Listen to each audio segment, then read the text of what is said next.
us know that the live stream is ready, I'll fire up again.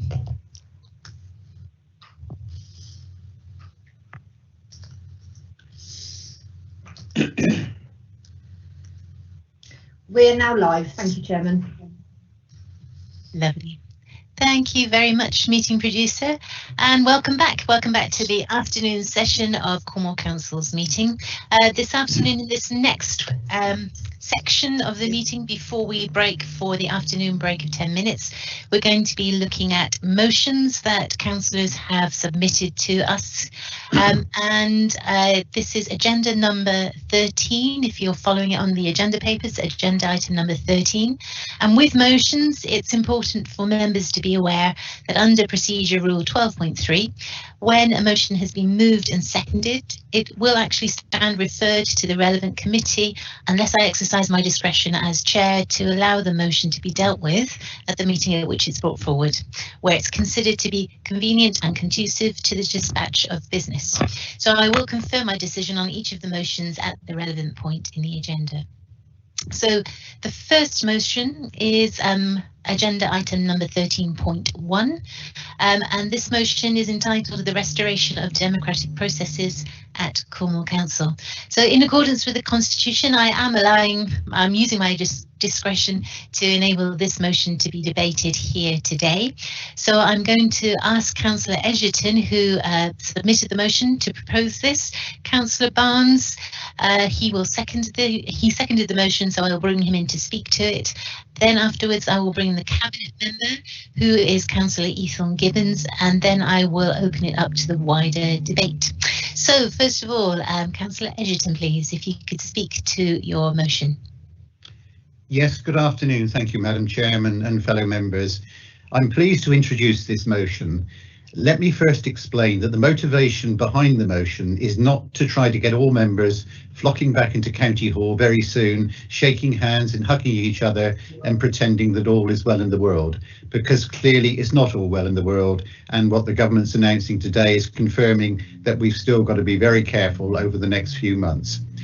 The motion is also not a criticism of the officers who've worked very hard in very difficult circumstances to keep the machinery of the council operating over the last 6 months, and the motion specifically thanks them for the good work done. What this motion is intended to do is to ask that we think through how the council is best going to operate over the next 6 months, and also how it will operate when the new council is elected in May 2021. Virtual meetings have served us reasonably well over the last 6 months. There have been benefits from this new way of working. Many members have become more IT literate, mileage, traffic congestion and carbon emissions have been significantly reduced. So a lot of good has come out of this crisis. However, there are also disadvantages in virtual meetings. Part of the job of being a councillor is learning from others and picking up tips and hints and information, and much of this is best done with some interaction in the flesh in the same building. This is particularly the case with scrutiny. There is only so much that members can take in and learn from looking at 30 seconds. We would like, oh God, right. When we actually implement new processes will be dependent on the up-to-date information on how the pandemic is proceeding. It could be, for example, that a technical solution for holding hybrid meetings is developed by November, but we don't actually hold a hybrid meeting until January.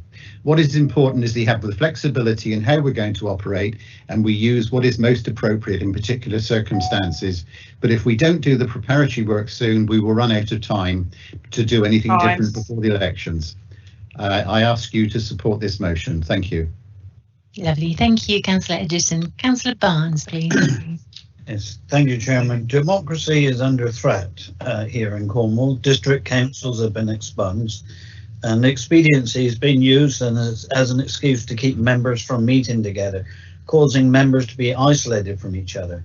Members meet, they gain so much from each other. This has been greatly reduced since lockdown. Nobody has been asked to put themselves at risk. Members are asking to be allowed to meet and help drive this council forward. The first step is improving democracy starts here today.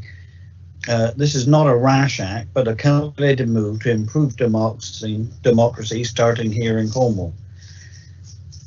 To keep going as we are is very Luddite. Doing nothing is a very poor excuse to suppress democratic improvement. Hybrid meetings will improve attendance for those people who are very distant from Truro, those with disabilities and with caring duties. The time to change for the better is now. Burying your head in the sand and doing nothing is no longer acceptable. Technology is available and willpower is all that is needed. And I'd just like to quote from a letter in the September's edition of the LGA First, where a person called Mike Croker, who's a Green member, said, "I will welcome the ability to attend certain meetings virtually on the grounds of time saving, 30 seconds. carbon footprint reduction, not to mention air pollution and road transport. And in terms of public accessibility, I accept that virtual attendance requires a certain level of technology, the sort that the average 10-year-old seems to have on their smartphone. I would suggest that allowing virtual attendance for members of the public would only add to the accessibility of council meetings and hopefully to the accountability of councillors."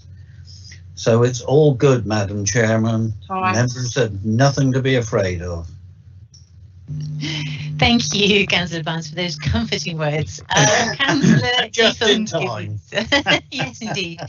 Councillor Ethan Gibbons, please, as the portfolio holder. Thank you, Madam Chairman. Before I comment on the motion itself, I would like to thank officers in our support functions, including DEM services, IS, property, projects, plus of course public health, for keeping the show on the road during these challenging times. I feel sure all members will be grateful for the tremendous efforts put in by our officers. Thank you. Colleagues, I turn now to the motion before us. Yesterday's announcements by the government's Chief Scientific Advisor and Chief Health Advisor renders today's motion superfluous, and it should have been withdrawn. However, as the Prime Minister and Government Minister Michael Gove said this morning, if people can work from home, they should. But as the motion remains before us, I have 3 brief comments to make. Firstly, there continues to be democratic oversight by members of council operations, albeit in a different form to previously. Discussions and decisions continue to be taken by cabinet, committees, individual members and senior officers, as was the case prior to the pandemic. Virtual meetings, in my experience, have worked well with both information to and challenge from members. This has become more so as members and officers get used to the so-called new normal. Secondly, government guidance, most recently updated on the 9th of September and before today's announcements, continues to recommend that where meetings can take place digitally without the need for face-to-face contact, they should do so. Thirdly, in my view, the priority for members, officers and public in these challenging times should be safety, safety, safety. We as councillors must do all we can to promote this and to lessen the risk of transfer of the deadly virus. Physical meetings increases this risk, and though the incidence in Cornwall is modest compared to the rest of the country, we must not become complacent. Given the time, and in conclusion, Chairman, and for the reasons I gave earlier, I will not be supporting the motion before us. Thank you. Thank you, Councillor Ethan Gibbons. Before the meeting, I asked each of the 3 larger groups to submit names of 2 people who they would like to have speak on this motion. And the names I have been given were Councillors McKenna, Councillors Hawkin from the Independent Group, Councillors Ellenbrook and Councillor Mustoe from the Conservative Group, and Councillors Fairman and Councillor Tamlin from the Lib Dem Group. So I'm going to invite those 6 people first. I've been looking at the chat box. In addition to those 6, I have Councillor Mike Thomas, Councillor Tudor, Councillor Hannaford, and then Councillor Fitter. So first of all, Councillor McKenna, please. Penzance. Madam Chairman, thank you. Thank you for the opportunity to speak in support of the motion, which I strongly support. The motion simply requests that plans be prepared to resume face-to-face meetings when it's safe to do so. This isn't a threat, it doesn't ignore any government advice, it simply says we should be prepared to resume business as usual, as and when the opportunity presents itself. Personally, I don't believe that members are being particularly well served with the current arrangements, although I would echo Councillor Ethorne-Gibbon's praise for the efforts officers have made to keep things going in the last 6 or 7 months. But I have concerns both in terms of proper participation and, crucially, the ability to scrutinise effectively. I don't think, and I speak as a chair of a scrutiny committee, that is currently in place. Nor is being limited to online meetings conducive to effective representation and the democratic debate and decision making which we were elected to enact collectively. The motion makes no demands, simply to seek that preparations are made for the time when it's safe to do so, that some face-to-face meetings are resumed, and that members are kept appraised of progress, something which I don't believe is necessarily happening at the moment. My real concern is there's a risk that we won't be in a position to meet and make decisions in the time remaining in the whole of the current council. There's nothing to lose here, there's nothing at risk, but please consider supporting the motion, because I believe its support and enactment would be conducive to improving the democratic process of Cornwall Council. Thank you. Thank you, Councillor McKenna. Councillor Hawkin-Liscard, please. Thank you, Chair. I welcome the words from Councillor Edgerton that he understands the seriousness of the situation we find ourselves in with the pandemic. I would say that the messages from government have been difficult to navigate since we first eased lockdown.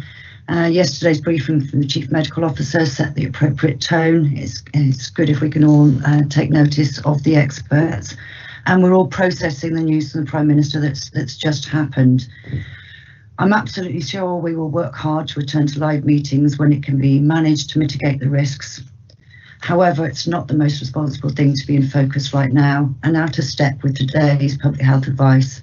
My recommendation to Council would be to dismiss this motion swiftly, as of much more urgent considerations for our collective attention at this time. Thank you, Councillor Hawkin. Councillor Ellenbrook.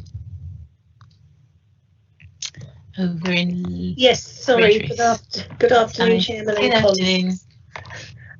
First of all, I welcome the fact that at long last meetings can at least go on for more than 4 hours. It's a pity it's taken so long to achieve this, as I understand it, fairly simple fix, but I'm not into technology, as everybody knows.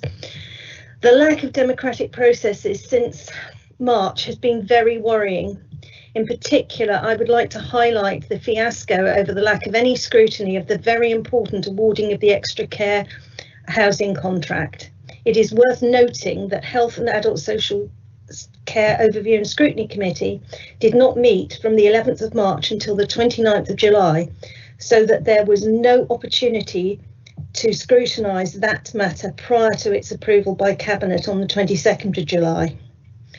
Then that's because the meeting of the Scrutiny Committee on the 3rd of June had been cancelled. Some meetings can be done virtually. The improved attendance of all member briefings is testament to that. However, that in itself is not a reason to only offer virtual meetings for the foreseeable future, providing that it is safe to do so, and that is the key point here. It's been extremely challenging for all of us, both members and officers, to work from home. The majority of us are not in the fortunate position of having a dedicated workspace, nor indeed suitable chairs or desks, and even Wi-Fi coverage has been another challenge. As well as obviously managing the needs of family whilst trying to attend meetings. Therefore, I fully support this motion, and I urge that all, in the interests of democracy and the work-life balance of officers and members, that colleagues support this motion to bring back democracy when it can be done as soon as possible. Thank you. Thank you, Councillor Ellenbrook. Councillor Mustoe, please, over in Mevagissey. Councillor Mustoe. Thank you, Chair. I would echo, I'm pleased to be able to speak in support of this motion today. I would echo Councillor McKenna's words on this not being in conflict with the advice from government that's been released this lunchtime, but it's to make preparations to move forward from a purely virtual perspective, as well as ensuring proper democracy and scrutiny of this council. If I may, I'd like to approach this matter from two separate perspectives. Firstly, purely looking at the process of democracy and scrutiny, these virtual meetings, while they were a necessity earlier during the height of the pandemic, do not, in my view, offer true democracy or scrutiny. The management of some, not all of these, by the administration has led to occasions where they've been open to accusations of stage management, with meetings seemingly running on rails and important questions being ducked and declined. It is so important that we, as a full council, are able to take an active and participatory role in democracy and scrutiny in this council. Our electors expect and demand it of us, and there is no reason that we could not follow Parliament's lead and hold hybrid meetings, which they've been managing since June. If I may move on to looking at this from a personal perspective, as a councillor with a young family in a small house with no dedicated room for a workspace, this lockdown has been a very difficult time for me. I have a child with autism, the diagnosis and confirmation of which we actually received during lockdown, and thanks to Children's Services for your support through this. And while he is an amazing chap with a really incredible personality, there are and were times when working from home during lockdown, particularly when the schools were closed, where it was very challenging to work and take part in virtual meetings, often from my kitchen table, while also trying to help a very high demand child deal with a sometimes challenging behaviour. We were also lucky to be able to move house recently, which, although delayed and living out of boxes, we still managed in July. Sadly, through no fault of our own, our internet did not follow us for nearly a month, and during that time I was unable to attend virtual meetings from home due to having no internet access. I did ask at the time whether the council could put in place any provision to help me attend meetings during this period, and was told flat out no by Democratic Services, as we do not count as employees, resulting in me having to give apologies for several meetings. Thankfully, as you can tell from my presence here today, our internet is now back on and I've been able to resume attending meetings online from our new home. That being said, I can fully understand why allowing a hybrid model of meetings so councillors can attend them if it is their preferred method of participation is the right way to go. And I'd urge councillors to support this motion because of that. Thank you. Okay, thank you, Councillor Muster. Councillor Fairman, please. Councillor Fairman. Thank you, Chair. Undoubtedly, others might speak to the unfortunate timing of this motion, as this morning the government flip-flops on its go back to work messaging, once again stating that if you can work from home, you should do so. However, in my opinion, this is not bad timing, but a continuation of a basic flaw in some politicians in underestimating the virus, wanting to give the public over-optimistic messages and hoping that they can shorten the pandemic by willpower alone. As anyone in this meeting who has a friend or a family member in the NHS will know, the second wave was entirely predictable and all their staff were urged to take annual leave before the autumn. The main reason I've registered to speak is to remind members of our near unanimous declaration of a climate emergency now over 18 months ago. The motion that day called for an urgent report which stated amongst other things that there was a wicked problem that would require a step change in thinking and a modal shift in our operations. The pandemic has forced change upon us all, and it is up to us to embrace these new ways of working and show leadership to officers and residents who may be struggling to adapt to the pace of change. This is what step change and modal shift look like, and we are only at the beginning of the new way of working. The online world can be a great leveller and offer more rather than less democratic opportunities for elected members with easier access to a greater range of meetings. For members who look to value for money on our operations, I can also report that we typically used to claim around £110,000 a year in expenses for trips to meetings alone. Therefore, I cannot support this motion, and I am pleased to note that the democratic processes are alive and well in Cornwall, as the public can very readily witness today. Thank you, Chair. Thank you, Councillor Fairman. Councillor Tamlin, please. Closer to home here in Saltash. Yeah. When this motion was originally drawn up, there may have been a need for some of it, but the situation has moved on rapidly. The motion is now mainly called to restart face-to-face meetings, hybrid or not, rather than a restoration of democratic processes. The processes that are mentioned in the motion are essentially already in place. Officers are looking for the solution for hybrid meetings, which will be reported back to a group leaders meeting in the middle of October. We may need to give the officers time to find the right solution to hybrid meetings. They are not as easy as they seem. As I live over an hour away from Truro, I tried to use Skype several times before the pandemic to dial into smaller meetings in County Hall. If you think having everyone online in a meeting is difficult, I'd not recommend trying to be the only one online. It's very difficult to contribute because of the delay on the line, and you can only see people properly because there's a single camera covering all the participants in the room. Having a hybrid meeting like this would make meetings even harder than they are now and would not solve any of the problems. With the recent increase in COVID cases and the new restrictions which were announced today, I don't believe it's right to start any type of face-to-face meeting. We should be trying to lead the way by example and not do anything that would risk spreading COVID. I know no one supporting this motion want this either, but recent events have clearly overtaken them. I think it's important to have hybrid meetings in the future. They'll be essential going forward, not only because of COVID, but because we'll clearly need a modern council looking forward and becoming carbon neutral. Officers, like many of us, have had to deal with huge amount of pressure during the pandemic, and I just don't think we need to put extra pressure on officers to force a process that not only has already started, but also needs to result in a solution that can be used for years to come. So for these reasons, I'll be voted against the motion. Thank you, Councillor Tamlin. So I now have 4 speakers who've indicated they wish to speak. There's Councillor Mike Thomas, Councillor Tudor, Councillor Hannaford and Councillor Fitter. So Councillor Mike Thomas first, please. Councillor Thomas. Thank you very much, Madam Chair, for letting me speak in support of this motion. As our Prime Minister has just pointed out, COVID is now an artefact of our lives, and as such, we need to prepare to live with it for some time. So this motion is about preparing for the new normal. We are not in the new normal. This is an interim stage.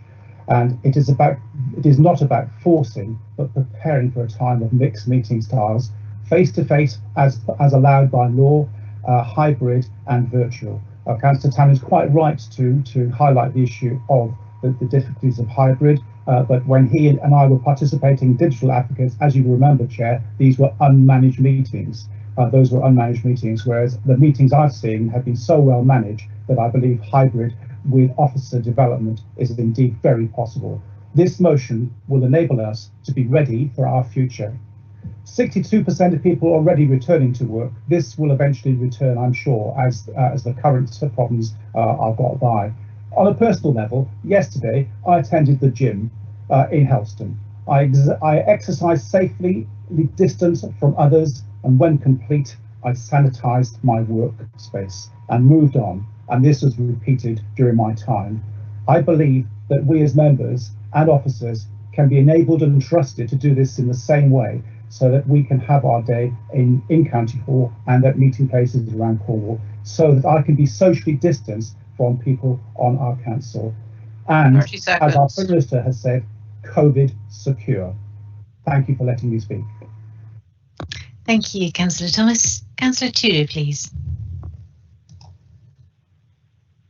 Councillor. Oh, yeah. Thank you, Chair. I'm just concerned that we shouldn't be misled into thinking that this motion flies in the face of any rules around safety and COVID and the coronavirus. It doesn't do that at all, and it's not about what's happening now, but what should happen in the future, and it doesn't put any members in harm's way whatsoever. It's not asking members to come back into meetings in rooms anytime soon. It's simply asking that officers plan systems that could be put in place by either hybrid or meetings in person when members feel it's safe to do so. Councillor Tamlin said that this would be a hard and costly exercise. Well, just because something is hard doesn't mean it isn't the right thing to do, and we shouldn't try to make it happening. We're not operating in the new normal yet, but we will be, and I feel that it is down to us members as the council to make sure that the new normal is as democratic and offers as much scrutiny as it possibly can.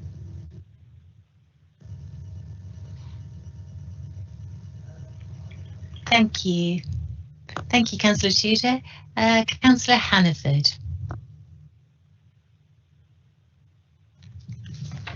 Thank you, Madam Chairman. I'm not going to focus on the public health implications of this motion, but I don't think we should be gambling on the health of our staff and fellow councillors by returning to offices, even if hybrid. My focus is on the positive climate change and wellbeing impacts from an organisation largely working from home.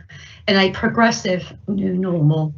The benefits of working from home are obvious and significant. Yes, some fine-tuning is needed, but less time spent commuting, improved air quality, enhanced productivity, easier to meet family commitments, and significant carbon reductions, let alone the financial savings, are the prize. In Cornwall Council, that equates to 42,000 saved commuting miles per day. Vehicles and use of fossil fuel represents over 25% of Cornwall's carbon emissions. This administration is serious about the climate emergency, so changing our working practices is vital if we are to make a difference. So despite only 2 weeks ago, all Cornwall's MPs highlighting in Parliament and a letter to the Chief Exec that we should all return to our offices, the words have come back to haunt them now as the Prime Minister makes one giant but very welcome U-turn and confirms that this will be in place for 6 months. Hybrid meetings might be a consideration for the future, but inappropriate at this stage and a distraction for our hard-pressed officers. Working from home should be the default position. However, it's not completely binary, so we should also look at local hubs to reduce commuting, with the added advantage that people could pop home for lunch or to check the dog or hang out for washing, therefore localising and humanising our operation. We need to take this opportunity to be forward-thinking, not backwards, innovative, not conservative, and think people and planet if we are to tackle the climate emergency and reduce our emissions. I therefore will not be supporting the motion. Thank you, Councillor Hanford. Councillor Fitter, please. Thank you, Madam Chairman. Without the statement today from central government, and however well intent, this motion is premature. It has now been overtaken by events. Offered at this time, can I feel be better spent on addressing the urgent needs that the council now face, other than planning for something which in actual fact will not necessarily be able to happen anyway. We need to look possibly to the future and not dwell on what we could possibly want to do tomorrow. The public, I don't think, are going to thank us if we navel graze about whether we want to have hybrid meetings at County Hall. Democracy, I don't believe, is under threat, and certainly members who care about their community, and I believe all 123 members do care about their community, will have very important tasks to do in this autumn and as we come into winter. That is liaising and talking and meeting their community. Their time will be well spent in visiting their community and dealing with that, as well as attending, of course, the Zoom meetings. I see no problem in keeping things as they are until such times as central government, when they haven't changed their mind yet again, will tell us it is now safe to have full, unfettered council meetings. I welcome and I look forward passionately to that day. But until that happens, I don't believe we should engage in sort of part meetings. So I will not be supporting this motion. Thank you, Madam Chairman. Thank you, Councillor Fisher. I do have 4 more councillors who have indicated they wish to speak. It will take us slightly over the time that we had thought that we would allocate to this item agenda, but I believe I'm hearing some very impassioned speeches, and I don't want to cut the debate here. So please, so the remaining 4, who are Councillors Jeff Brown, Councillor Bert Biscoe, Councillor Pauline Giles and Councillor Tim Dwelly, those remaining 4, if you could keep your interventions as short as possible, bearing in mind that we are kind of running a little bit over time. And after you've given your final intervention, Councillor Dwelly, I will then go back to Councillor Edgerton for summing up. So first of all, Councillor Jeff Brown, please. Thank you, Madam Chairman. I wasn't going to speak, but I just wanted to comment on a point made by one of the speakers earlier regarding virtual meetings and the possibility of us ducking difficult questions. At risk of extending questions to Cabinet members, I'm sure that I speak for my Cabinet colleagues when I say that we have never ducked a difficult question at any time, whether that's posed at a formal meeting, a virtual meeting, or direct to Cabinet members by email. I certainly won't be supporting this. I think it's very badly timed, and we could be spending the time doing much better things. Thank you. Thank you, Councillor Brown. Councillor Biscoe, please. Chairman, I'll not detain you long. Firstly, I think that it's a question that needs to be asked from time to time, because we always need to keep everything under review because everything's constantly changing. Second point is that I think that so far we have worked very, very hard technologically to get us to the point that we're at. And I think that we should continue to be creative. And I think we should work with those people who provide our kit and our software and so on to actually be innovative and creative. The third point is that this is at a late stage in this council, and we know each other pretty much around the room.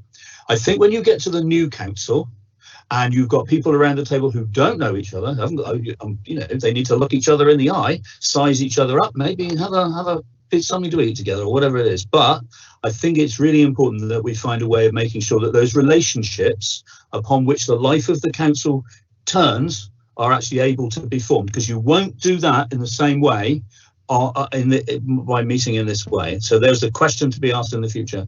Most importantly for me, I think it's really, given everything that's been said today, and bearing in mind, I think democracy is at more peril from social media than ever it is from COVID. I think that it is really important that we as members look after our staff, look after each other and all the rest of it. But most importantly, I'm going back to what Councillor Eddy said earlier on about our values and leadership.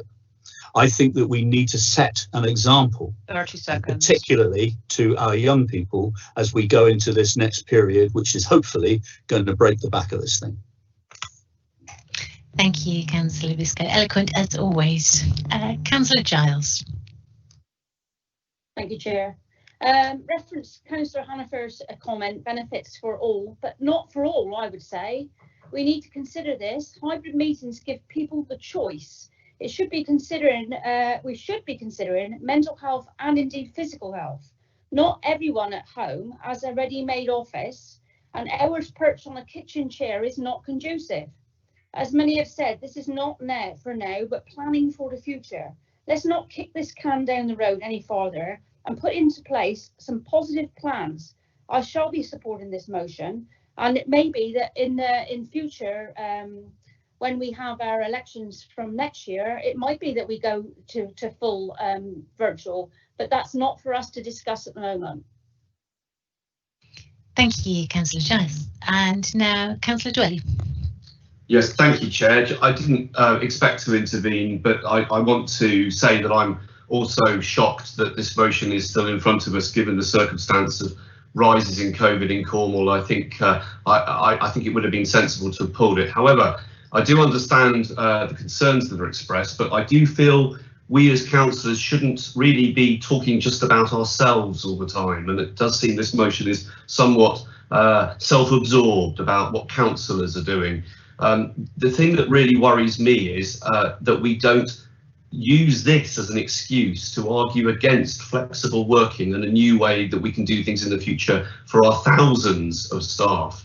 And what I'd like to suggest and say is that please do vote against this motion, but please understand that on Cabinet we have asked officers to define what the new normal will look like for when it's safe to have it. And that's going to be as much about how staff work and how much they may work from home or come in as anything else. And I think we should concentrate on that and on fighting the epidemic and not on our own reputations as councillors and whether we're in a room or on a screen. Thank you.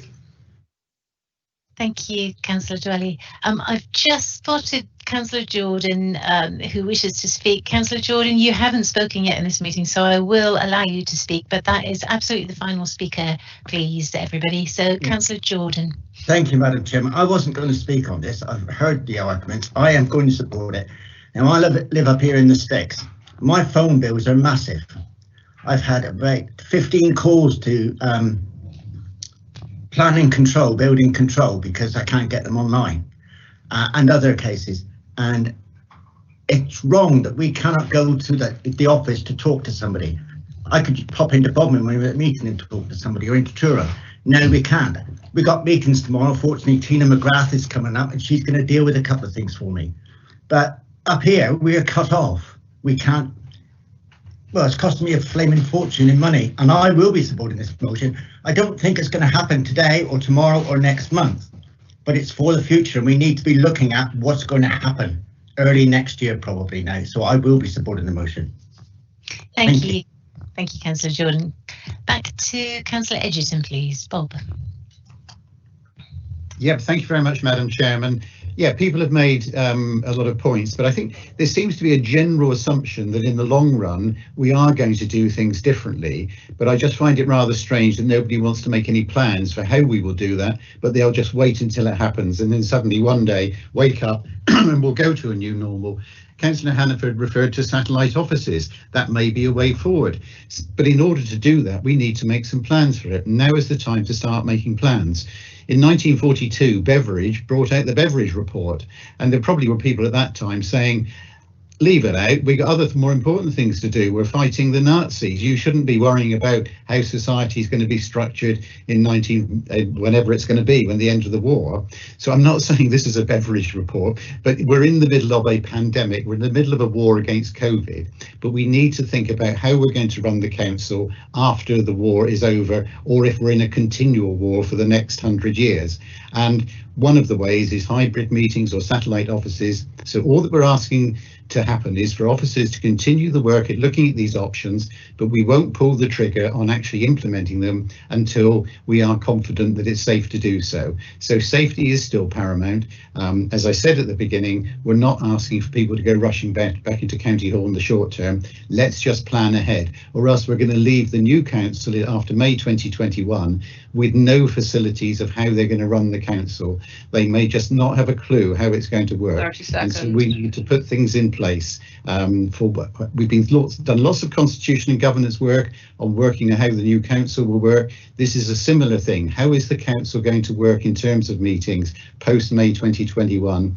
And maybe we can bring some of it in as trials before May 2021. If we just kick it into touch at this point, then nothing will happen and we won't be prepared. So please support the motion. Thank you. Thank you, Councillor Edgerton.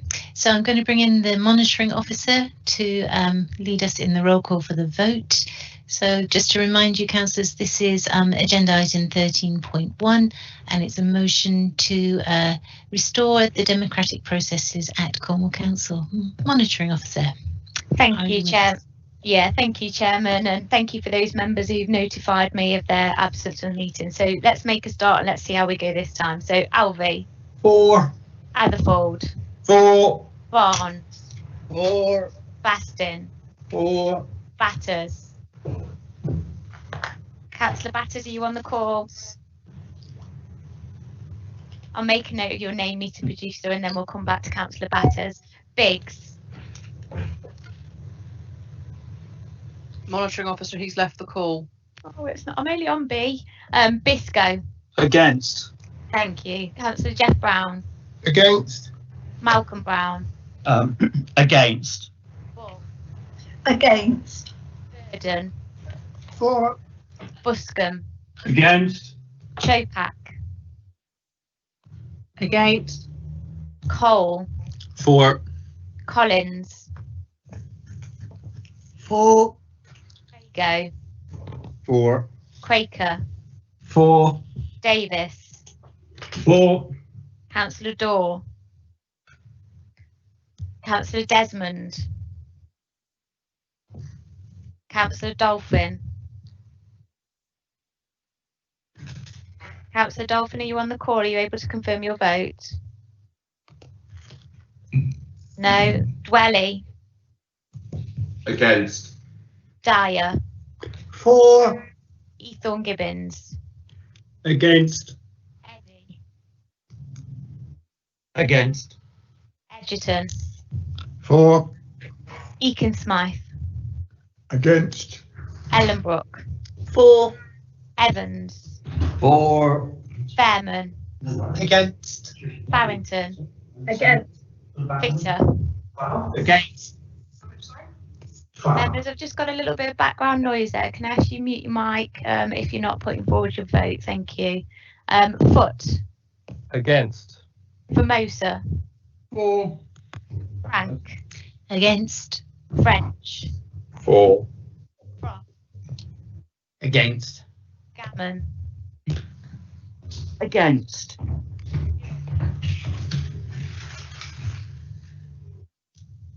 Councillor German, are you able to confirm your vote for me, please? Against. Giles. For. Hannaford. Against. Harding. For. Harris. For. Harvey. For. Hawkin. Against. Hawkins. Against. Hendry. For. Hurd. For. Hayward.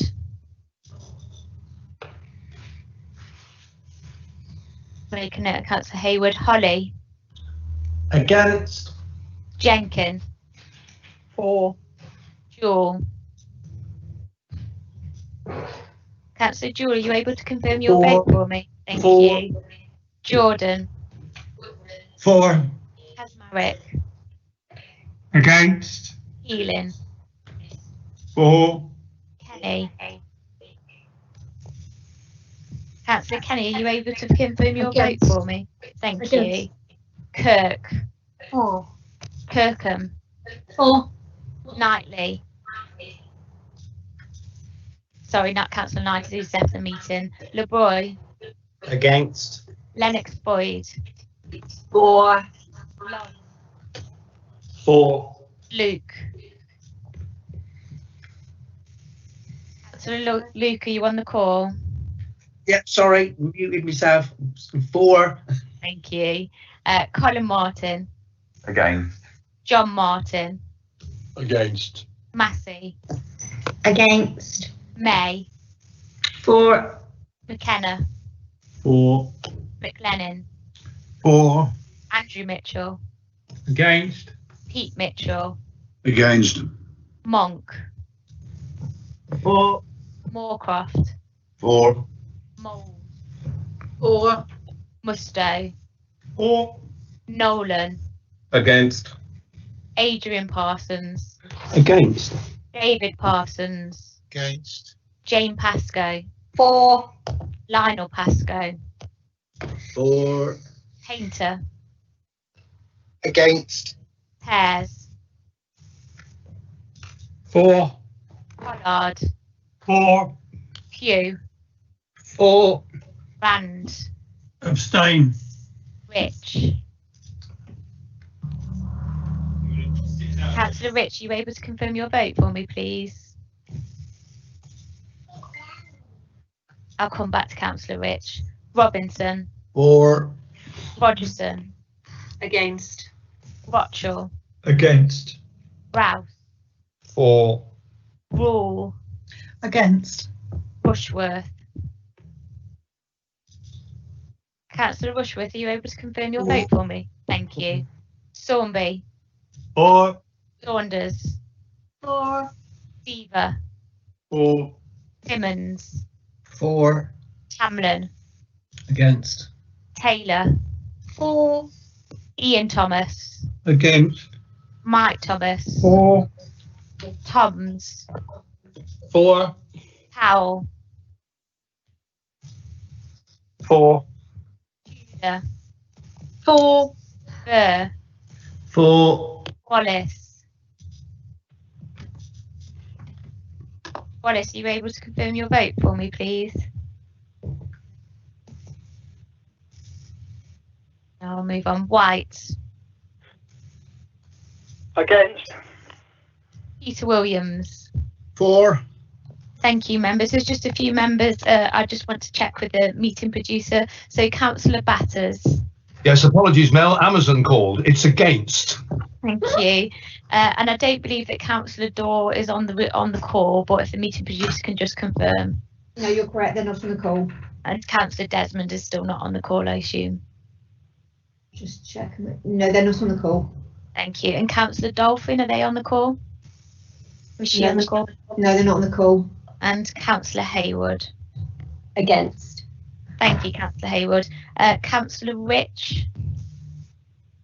I believe Councillor Rich might be with us on the telephone. If you are, would you mind pressing *6, which will unmute yourself? Can you hear? Yes, yeah, we hear you. Yeah. Hello. Hi, please can you confirm your vote, Councillor Rich? Yes. Sorry about that. I didn't know what was going on. I'm against that motion. Thank you. And then final one, meeting producer, is Councillor Wallace. I don't believe they're on the call anymore. No, they're not. Brilliant. Thank you very much. Thank you, Chairman. Thank you, members. And we'll just confirm the outcome of that vote in a second. Chairman, I can confirm that the vote was carried. 57 votes for, 43 against and 1 abstention. Thank you. Thank you, councillors. So we're now going to move on to the next motion, and that is on agenda item number 13.2. That's 13.2. And this is a motion for Cornwall Council opposition to proposed changes to the planning system. So in accordance with the Constitution, I'm using my discretion to enable this motion to be debated today. And I will therefore ask Councillor Markham Brown to propose this, Councillor Cole to second this, and then I will bring in the Cabinet Member, Councillor Dwelly, for comment prior to opening it up to a wider debate. So Councillor Markham Brown, please. Thank you, Madam Chairman. This motion combines the best of Councillor Cole's thinking with my thinking, so I'm sure it's going to get universal support. I think this motion is about democracy, much more than the last one. And I think the planning process in general and local government's role trying to protect local communities and local landscapes is under threat from this white paper more than any threat which we've had since the planning system was set up after the war. If I was given 2 hours, I couldn't tell you how dreadful I think this white paper is, and in 2 minutes it's absolutely impossible, and I'm going to leave it to others to spell out some of the details. But what I think it means is it is taking vast powers away from local councils. It's taking vast opportunities away from residents to try to influence planning decisions in their neighbourhood. They're being given opportunities which they're unlikely to take, and they are being denied opportunities to respond to planning applications which they will take. There is a threat to neighbourhood plans, and that will undermine the hard work that people have put into them. There is a threat to the landscape of Cornwall if vastly more houses are built. Many people in Cornwall think too many houses are being built already. The crude calculations behind this will increase it even more, and the threat will be greatest to those parts of Cornwall which do not have landscape designations, places like St Austell, where it will become even more difficult than it is now to fend off developers who only want to make a profit. Be in no doubt, voting for this motion is voting for concreting over Cornwall, and I think councillors who vote for this motion will regret it. Against. Thank you, Councillor Brown. Councillor Cole, please.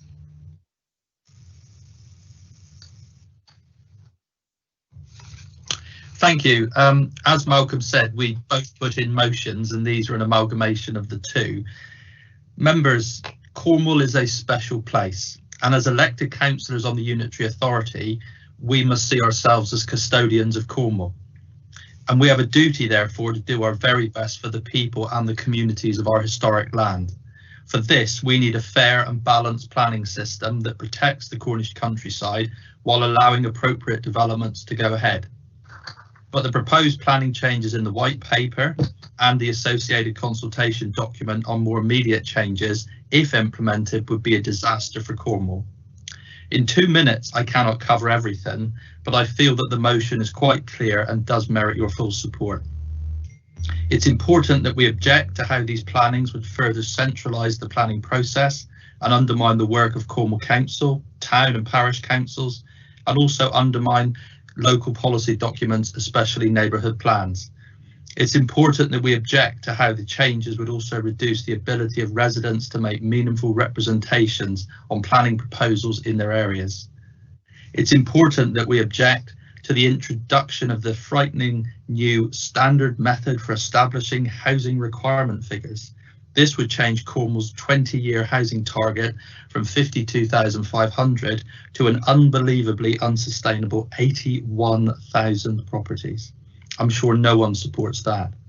It is important that we object to the zoning of land, which would allow developments to happen without the need for formal planning applications, further reducing the openness of the planning system. And we need to oppose the proposal that affordable housing would no longer be sought on sites not deemed rural of up to 40 or 50 units.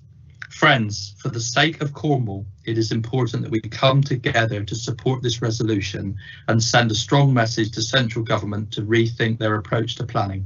Thank you. Thank you, Councillor Cole. And before bringing in Councillor Dwelly, I would just like to express my appreciation to both of you for combining to pull your two motions together in this one motion. Thank you. Councillor Dwelly, please. Thank you, Chair. Hello, members. I just want to say I very much welcome this motion, and I appreciate the work that the councillors have done to bring theirs together. I do hope that we can have a cross-party consensus on this, and I'm looking to particularly the Conservative councillors to follow their counterparts in all pretty much other councils across the country in opposing these measures. We have two urgent matters ahead of us that are well before the white paper. These are powers that the government already has without legislation, and they go as follows, and there's only 2 weeks for us to reply to the consultation. First of all, in Cornwall, our affordable housing numbers will be cut by at least a third every year from October onwards, with the new rule coming in. That is for sites of 50 homes or less not to have to provide affordable homes. At the moment, as you probably know, the number is 10. So we would be looking at least 300 affordable homes lost every year. What an awful time for that as COVID hits and furlough comes to an end. That's really got to be wrong. The other key thing is, as Councillor Cole has mentioned, the numbers proposed for Cornwall are well beyond what we can do, what we can carefully control. It will mean developers will be able to choose where they want to build in a way they want, in the wrong way at the wrong time. It's what other councillors are calling across the country a mutant algorithm. 30 seconds. The maths is wrong. 4,000 is not achievable. 2,800 is. We have a lot of land banking in Cornwall. We have almost 6,000 homes that could be delivered that aren't because land is banked. So please can all councillors join us cross-party, get together with Conservative councillors in other councils as well as all the other parties and say this isn't workable. Thank you. Thank you, Councillor Dwelly. Thank you. Before the meeting, I asked each of the three larger parties to supply me with names of 2 people who they would like to speak to this motion, and the Conservatives have supplied me with the names of Councillor Linda Taylor and Councillor Oliver Monk, and from the Lib Dems I have Councillor Jeff Brown. After that, after they have spoken, I will open up the floor to the other councillors who I see are putting their crosses in the chat box. If you could carry on doing that, please, councillors. So first of all, Councillor Taylor, please. Thank you, Chair. The white paper is out for consultation from the 6th of August for 12 weeks. As with any consultation, I'm assured that planners within Cornwall Council are preparing their detailed responses to the white paper, and there is a structured programme to consult with members at the various informal briefing sessions, the first one being the 24th of September at 2 p.m. The aim of this paper is to get the country building better designed, more environmentally friendly homes and help people onto the housing ladder and tackling housing affordability. This is the opportunity to provide affordable housing for the young and for the many who feel house ownership is out of their reach. Cornwall will be able to take into account the various constraints in their area, including protecting the areas of outstanding natural beauty and the environmental significant sites. This white paper does not dictate where homes should go. Both are important aspects of the system which rest with local councillors to determine. The way I look at this paper is the ability to look at a map of Cornwall and see the growth areas, the renewal areas and the protected areas. This is planning for the future. Had this motion come before full council after the various briefing sessions with members, as indicated on page 129, then the Conservative group would have looked at it as a meaningful document for serious consideration. 30 seconds. But once again, we are being asked to vote on a motion that has not taken into account longer term planning reforms and is a cherry picking exercise in selective information. This white paper is the opportunity which puts councillors and their communities in the driving seat of designing their neighbourhoods. We will not be supporting this motion and emphasise that this is an ongoing consultation for the residents of Cornwall to have their say. I will also ask that this vote is a recorded vote. Thank you, Councillor Taylor. I'm going to invite Councillor Monk to join and speak, but just in reference to your last point about a recorded vote, Councillor Taylor, this will be taken by roll call, so it will be clear to the public and it will stay in the, it can stay in the minutes for everybody to see which way the councillors voted. Councillor Monk, please. Thank you, Madam Chair. I would just like to reiterate that this is a consultation document. It's a starting point of a conversation to produce a more efficient process to develop the planning of the future. The aims of this policy is to develop a better designed quality housing for the future to cope with the challenges we have in the battle to fight climate change and reduce our CO2 emissions. It is looking at new ways for local authorities to deliver more affordable homes in areas that they are required. Correctly using the infrastructure lever will help achieve this objective. In Cornwall, there has been a stagnation over the last 8 years in the number of affordable homes we have delivered, and it is also evident that a third of the homes we are building in Cornwall do not contribute £1 towards the provision of affordable homes. Is that really fair? The new rules could, if the correct policies are implemented in our new local plan, mean that we will at long last to be able to deliver truly affordable homes for our children to occupy in the future. Are you really going to take away the prospects of giving local people, many with young families, the chance to own their own truly affordable homes? If you are, then vote for this motion. Truly affordable homes can only be delivered by providing subsidy. This policy is laying the first stepping stones for local policies to be designed to achieve this goal. Assumptions have been made regarding delivery of affordable housing before the full information has yet been made available. It is not until the green paper comes forward we'll have a true picture of how the infrastructure levy will operate, and so in my opinion, makes this motion premature.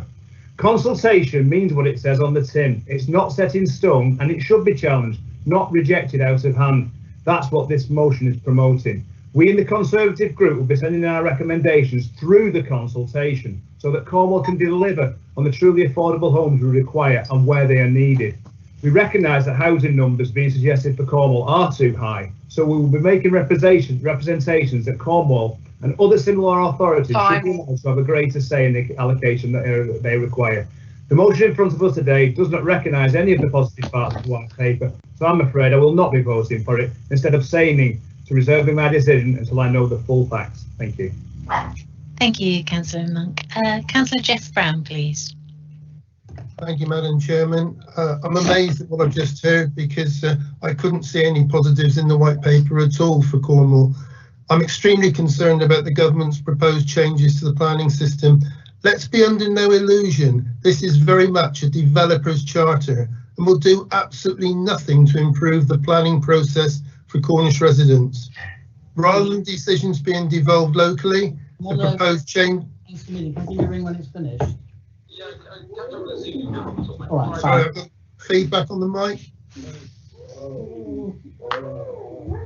Councillor Rushworth, could you mute your microphone, please? I've muted the microphone. Thank you. Rather than decisions being devolved locally, the proposed changes will further limit this council's ability to control development, including the removal of Section 106 agreements, which will make it more difficult to deliver social rent, affordable homes and community benefits. In particular, the change from requiring the development of 10 homes or more to include a proportion of affordable homes to a minimum development of 50 has the potential to devastate opportunities for our low-paid young families to ever afford a home of their own in Cornwall. It also fails to tackle the issues of second homes, which currently blight many of our local communities, and I'm very happy to support the motion as set out. Thank you, Councillor Jeff Brown. There's the completes the speakers who were advised to me in advance. Before going on to the rest of the list of speakers, Councillor Taylor, could I come back to you, please, about the recorded vote? This will be a roll call so that members of the public will be able to see and hear which councillor voted which way. If you would like to have the names recorded in the minutes, and that would be our online version of having a recorded vote, so that the way that everybody voted will be recorded in minutes. If you would like to have the names of people and the way they voted recorded in the minutes, what I will need to have is a third of councillors present using the raise hand facility to raise their hands. So Councillor Taylor, you've asked for a recorded vote. If you have a seconder for that, then what we will need to do is have a third of the members present raise their hands using the raise hands facilities. If there are a third of members present doing so, then the names will be recorded in the minutes. Could I second it, please? Could I second that, please? I think it's a great idea to have these votes recorded. Thank you. Councillor Taylor, Councillor Dwelly has seconded your request for a recorded vote. So I will ask then members, if you would like to have this vote recorded, this means that the way you voted will be recorded in the minutes. Please raise your hands. I can see so far we've got 35, 40, 50 members have actually raised their hands now. So over 60. So we need 1/3 of members to raise their hands in order for us to have this as a recorded vote. Hilary was just talking to me when I phoned you. Look, Councillor Taylor, I think you have your microphone still on. Okay, good. So let me think. Yes, so we need a third of the members to raise their hands, and we have currently got 66 members have raised their hands. That is more than a third. So we will definitely have the names of have the way that councillors voted. All the names will be recorded in the minutes. So councillors, please, if you could lower your hands now, thank you. So the people that I have on the list here to speak to this motion, I will take, I've got 1, 2, 3, 4, 5, 6, 7, 8, 9, 10, 11 councillors so far. So I'll take them so far probably in groups of 4. So the first group of 4 is Councillor Jordan, Councillor Bull, Councillor Burden and Councillor Frost. So that's Councillors Jordan, Bull, Burden and Frost. Starting with Councillor Jordan, please. Thank you, Madam Chairman. I can't support this motion. I can't vote for it. I can't vote against it. It's the wrong time. This has already been said by Councillor Monk and Councillor Taylor, is a consultation document. I've sat in on several parish council meetings. Camelford last week are going to, with Councillor Rochelle, who's the mayor, going to have a special meeting this week to make their views known. And so are several other parish councils. For this council to now try and usurp that is wrong. I have no objections with people putting in their views. There's plenty of spaces on that document for individuals or parish councils to fill it out, but I can't support or go against this, so I will be abstaining because this is definitely the wrong time. And when we mention affordable homes, there's nothing affordable in Cornwall at the moment, very, very little. And when I look at Bude, Lanston and Camford and see the way those houses have been thrown up, I think Cornwall Council have been disgraceful in the way they've acted. I really do. Thank you, Councillor Jordan. Councillor Bull. Thank you, Madam Chairman. Firstly, can I remind Councillor Monk that we as a council are one of the best in the country in providing affordable homes. This, to me, Madam Chairman, is one of the rare issues where we need all of us to stand together for the residents we represent. Cornwall requires more devolved planning powers, not less. Councillor Taylor says it will put us in the driving seat. Well, just please listen to some of the wording on the proposals that have alarmed me. I've picked out a few examples. Growth area for wide-scale development and renewal, described as smaller and infill, could be joined together for accepted outline approval with no application. The government talk of increased local input, but then say the NPPF would become the primary source of policies.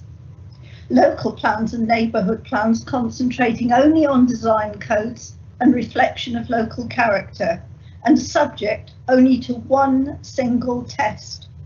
abolish sustainability appraisals for environment impact, and a standard method for establishing housing requirement with enough land for 10 years, because debates, government says, that's democracy to you and I, tend to dominate the process. A single infrastructure payment to incorporate all the other things such as schools, but to include affordable housing with a raised threshold of up to 50 before affordables can even happen. 30 seconds. Just some of the proposals. Last week we saw all of St Austell Town Council, including the vast majority of Tory councillors who are very much respected for their ethics, vote to support a similar proposal. I'm saying we need to stand together for Cornwall on this occasion and just say no to the government. Thank you, Madam Chairman. Thank you, Councillor Ball. Councillor Burden. Yes, thank you, Madam Chairman. I find perhaps 29,000 extra houses unbelievable, and to have Cornwall to rewrite a new plan in 30 months, gosh, after the other one took so long, I just wonder if that would ever be achieved. But there are, I just wonder if we could get some positives out of this as well. Obviously, the Institute of Architects are totally against it. The LGA cross-party are against it. So, but is there a way of getting something positive out of it? Because brownfield sites desperately need to be developed. Our centre of our towns and cities are in meltdown, and they need some permissions to do something with all those buildings, and like adding height to a building, and then hospitality outside present premises. There's so many things. What we should have got is a working party to look at all the things we could support and things that need our strong objection to, because surely, you know, and then when it comes to neighbourhood plans, you know, what drives our communities totally mad is rural exception sites. They do a neighbourhood plan and then, oh, the planners think this field down the road is a rural exception site. It makes a nonsense of everything. So we're not perfect, but if we, you know, we desperately want to get around the table and discuss the positives. 30 seconds. And then maybe together with the Royal Institute and the LGA, we can get something out of this. But at the moment, it's a no-go. Thank you. Thank you, Councillor Burden. Councillor Frost. Thank you, Madam Chair. I support this motion, and I actually couldn't agree more with what Councillor Brown and Cole have already said. The current planning legislation, I don't believe, works for Cornwall. I believe that government targets and timescales has actually forced councils to make poor site allocations, like Halgaver in Bodmin, for example. This white paper, whilst, all right, it's a consultation, is current government thinking. This is what they want to do, and they're asking us if we think it's a good idea. Well, it's not a good idea, and Councillor Jeff Brown made a very good point. This is a developer's charter, and we cannot afford to sit on our laurels and wait for them to force this upon us. So please support this motion. Thank you, Councillor Frost. So I'm going to move on to the next block of 4, and they are Councillors Long, Kirkham, Edgerton and Kenny. After that block of 4, I have Andrew Mitchell, Councillor Fitter, Councillor Egan-Smythe, Councillor Biscoe and Councillor Toms. If I haven't read out your name, please put a cross in the chat box. But the first block of 4 is Councillors Long, Kirkham, Edgerton and Kenny. So Councillor Long, please. Yes, good afternoon, everybody. Apologies there, I was literally on another call who just came in at the same time.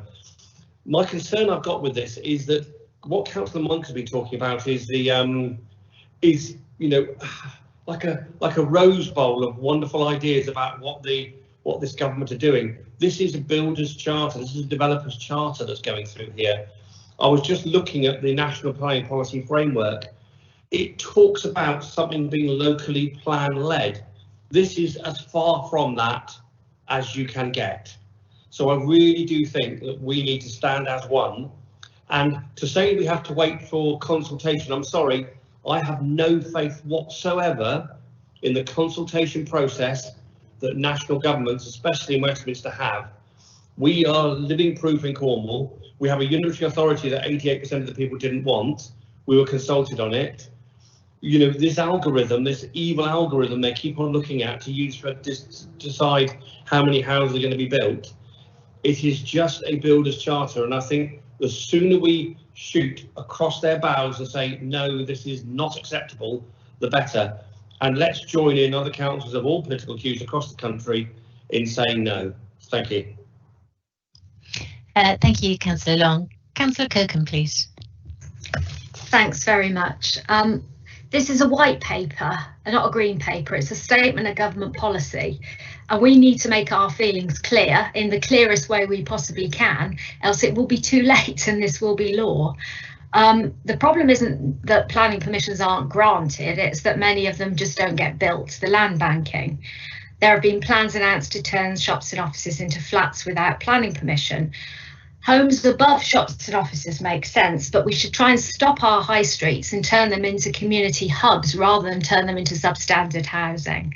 The two most important points I wanted to make were that Shelter's Chief Exec, Polly Neate, said Section 106 agreements between developers and councils are tragically one of the only ways we get social homes built these days due to a lack of direct government investment. So it makes no sense to remove this route to genuinely affordable homes without a guaranteed alternative. Cutting up the planning system must not result in cutting social homes. Cornwall Council has declared a climate emergency and drafted a climate change planning document.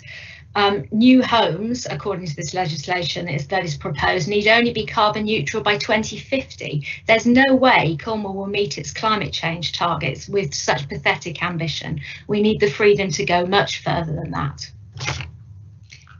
Thank you, Councillor Kirkham. Councillor Edgerton, please.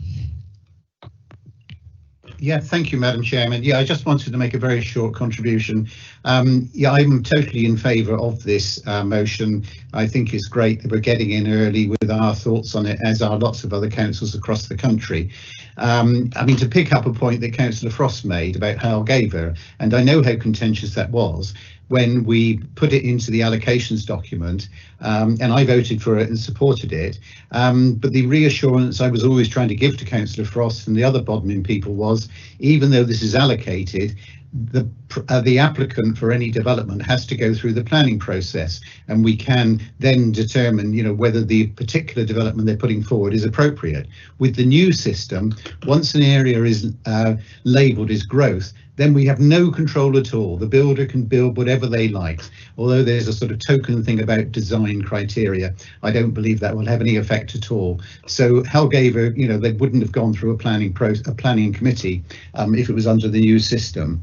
And the other point is this white paper is not coming out of Whitehall planners. It's coming from the right-wing policy exchange think tank, which published a paper in January this year called Rethinking the Planning System for the 21st Century. So it's a right-wing think tank paper, and basically the government ministers have just taken it and rebadged it as a government white paper. So it's not come from planners at all, it's come from a group of people with a particular agenda. Just Google policy exchange and you will find the papers that they put forward. So I would urge members to support this motion entirely. Thank you. Thank you, Councillor Edgerton. Councillor Kenny, please. Thank you, Madam Chairman. I'll try not to repeat what others say, but I support those critical of the proposals. I suppose I should be flattered that the front page of the document is actually a photo of a relatively new estate in my division against the background of our beautiful coastline. To be fair, there are some good statements in the document. The problem is the number of buts that follow them. The word I hate most in the document is densification. Thanks to the wonders of modern technology, it's easy to count. It comes in 5 times, twice gentle, twice greater, and just one on its own. Sounds like garden grabbing to me. We already have some excellent green estates set within pleasant, not extensive gardens, and we already face pressure from doubling up, cramming in new buildings, not matching the existing build. I'm all for master plans, but what is the point if developers come in later, grab the gardens with government blessing? And the neighbourhood plan, it says all the right things about neighbourhood plan, and then it follows it up with a massive great but. Their content should become more focused to reflect our proposals for local plans. So maybe they're simpler, maybe they're easier to do, but they'll be less local, less creative, less teeth. And being totally parochial, as an example, Newquay's neighbourhood plan created the mechanism to establish a coastal change management area.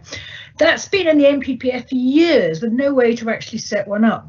I'm sure Newquay is not the only place in Cornwall where there is tremendous pressure to develop on cliffs that are in danger of disintegration. Looking at what's written, would we be able to do that in a new plan? I don't think so. Timescales are nonsense. 30 months to produce a local plan. I assume that includes the consultation. I know a neighbourhood plan takes 12 months to consult. That leaves you 18 months. It could be done, but the document will be pretty worthless. There's no doubt the UK needs more housing, but we're already building to original tough targets for Cornwall residents. Cornwall needs the houses they talk about. It will be too much.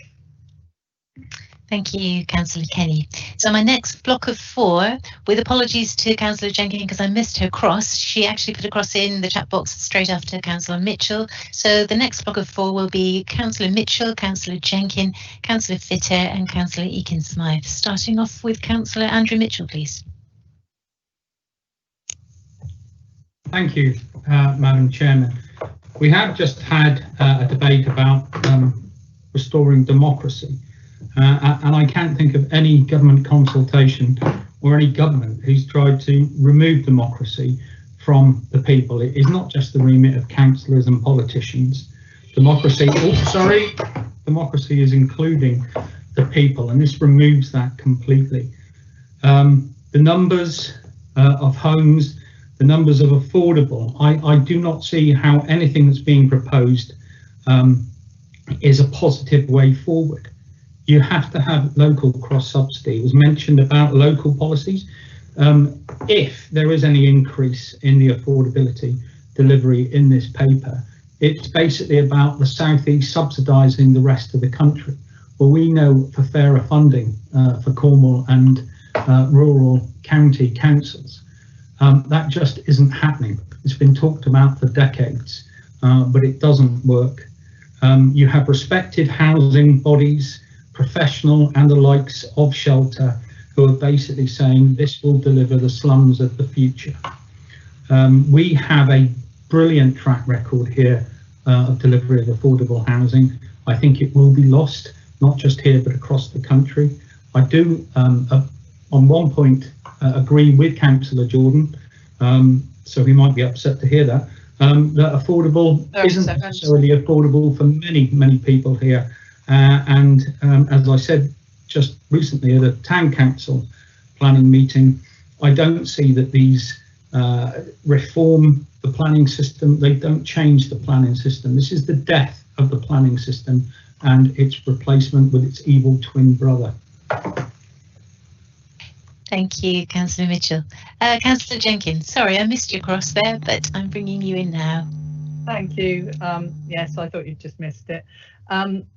I sometimes feel that the Conservative group on this council is living in an alternate reality. Yes, there are problems with the current planning system. We don't have enough control locally to be able to determine planning that works for Cornwall. But this isn't the solution. This is going to do completely the opposite. It's a power grab from the centre in terms of determining how planning should happen and what works.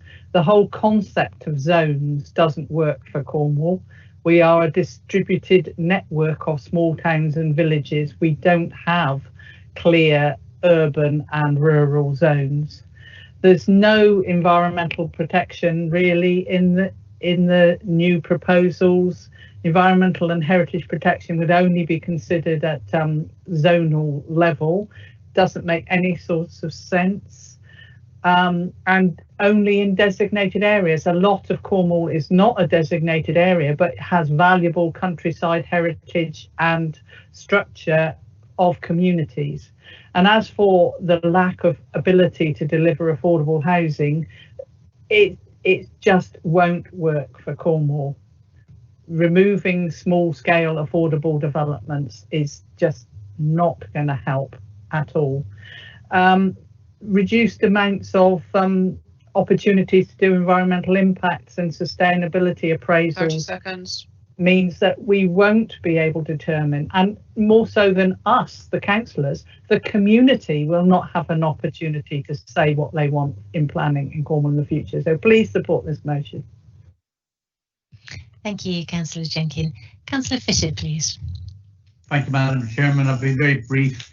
Councillor Bob Edgerton and Councillor Joanna Kenny persuaded me, no that it needn't persuade him, to in actual fact support this motion as set out. Thank you, Madam Chairman. Thank you, Councillor Fisher. That was indeed brief. Councillor Egan-Smythe. Thank you, Madam Chairman. Yes, I understand this is a consultation, but I agree with Councillor Long and have very little faith in consultations actually changing very much. And so many excellent points have been made, I'm not going to repeat them. What worries me as a local member is the message this sends to local people. I've spent much time over the last 4 years, 6 years probably, persuading people to have a local neighbourhood plan. We have a local neighbourhood plan, one of the first in Cornwall. They work very, very hard on it. And now we're being told those neighbourhood plans actually don't mean very much at all. In fact, if you read the words in the consultation, the white paper, it seems to suggest that, yeah, they can decide on the colour of the doors or the sort of brick we use, but not on the development itself. This is a terrible message to send out to local people at the very time when we want full cooperation from all our local people. They already think that too much planning is done out of their hands. So there's no way in which I could possibly not support this motion. I agree it's a developer's charter. I'm very concerned about the impact on affordable housing. And I have to say, sadly, that I think this is just another attempt to reduce the impact of local democracy and the local influence of the local Cornwall Council. Thank you, Madam Chairman. Thank you, Councillor Egan-Smythe. So I have 3 councillors left as far as I'm aware. That's Councillors Biscoe, Councillor Toms and Councillor McLenning. And Councillor Pete Mitchell just slipped in across there for the next group of 4. So we have Councillors Biscoe, Toms, McLenning and Pete Mitchell, please. Councillor Biscoe to kick off with. Madam Chairman, thank you. Firstly, I note with great interest that the Prime Minister spent his holiday in an isolated cottage with a tent in the garden. Lucky chap.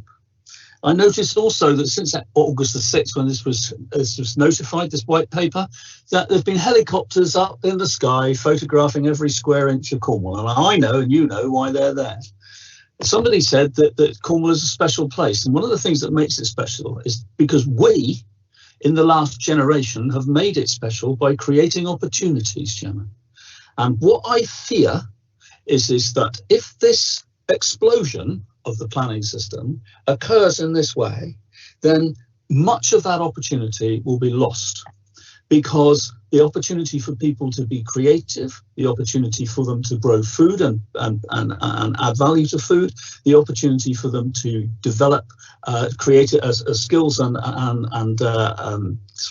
economic opportunities for themselves. I think that this is a way in which we will end up excluding the young from Cornwall, because the young go where there are opportunities. The young tend to congregate where it's opportunity-led and safe, 2 things that are right about Cornwall. To me, this is making it very unsafe. And lastly, I would say this. I think that there has been, since the 1950s, a demand for Cornwall or large parts of Cornwall to be designated as a national park. And all I can see here is that this will strengthen that demand. And that in itself will inhibit economic opportunity and will crash an environment which is treasured all over the world, not just here. So parts of it are World Heritage Site, we should remember that. And there's at least another chunk of it which could easily be a World Heritage Site. I just think about the geology and the rest of it. And basically what we're doing is we're being asked to give up the ability to be able to manage that in the best interest of the people who live here and the best interest of the UK as a whole. Thank you, Councillor Biscoe. Councillor Toms, please. Thank you, Madam Chairman. For my two penny worth, I'm not in favour of what is proposed in this consultation whatsoever. I might be minded to support something that went through the proper consultation process and was supported by members of this council. I will vote against this. I will vote for this motion, but I would like to say that when we do have those briefings in the future and we come up with an idea, that should be going through the process of us voting on it and it going forward.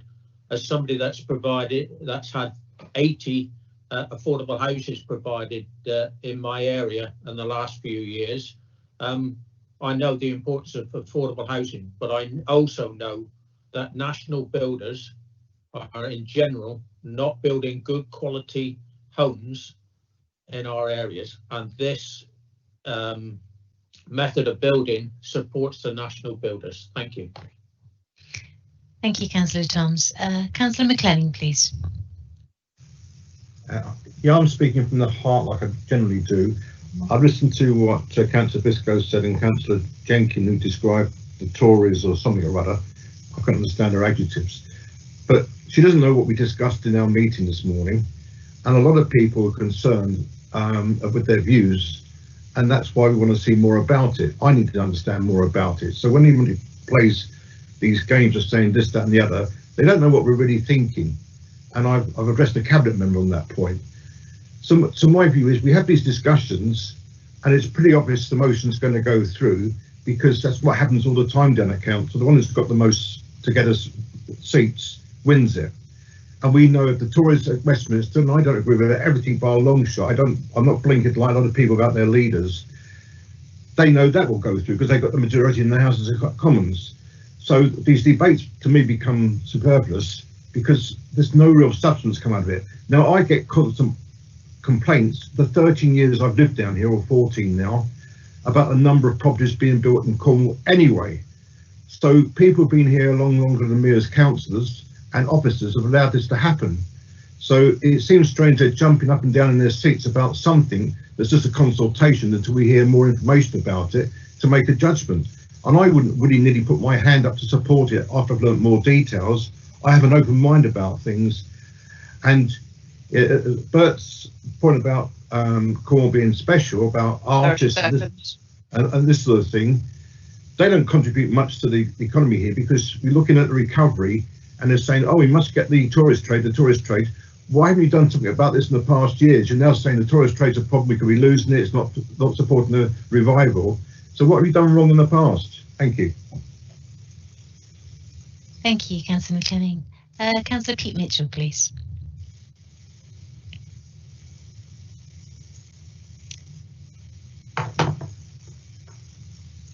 Councillor Mitchell. Thank you. Oh, thank you, Madam Chairman. I think I'm with you. Yeah, you're with us. Yeah, thank you very much.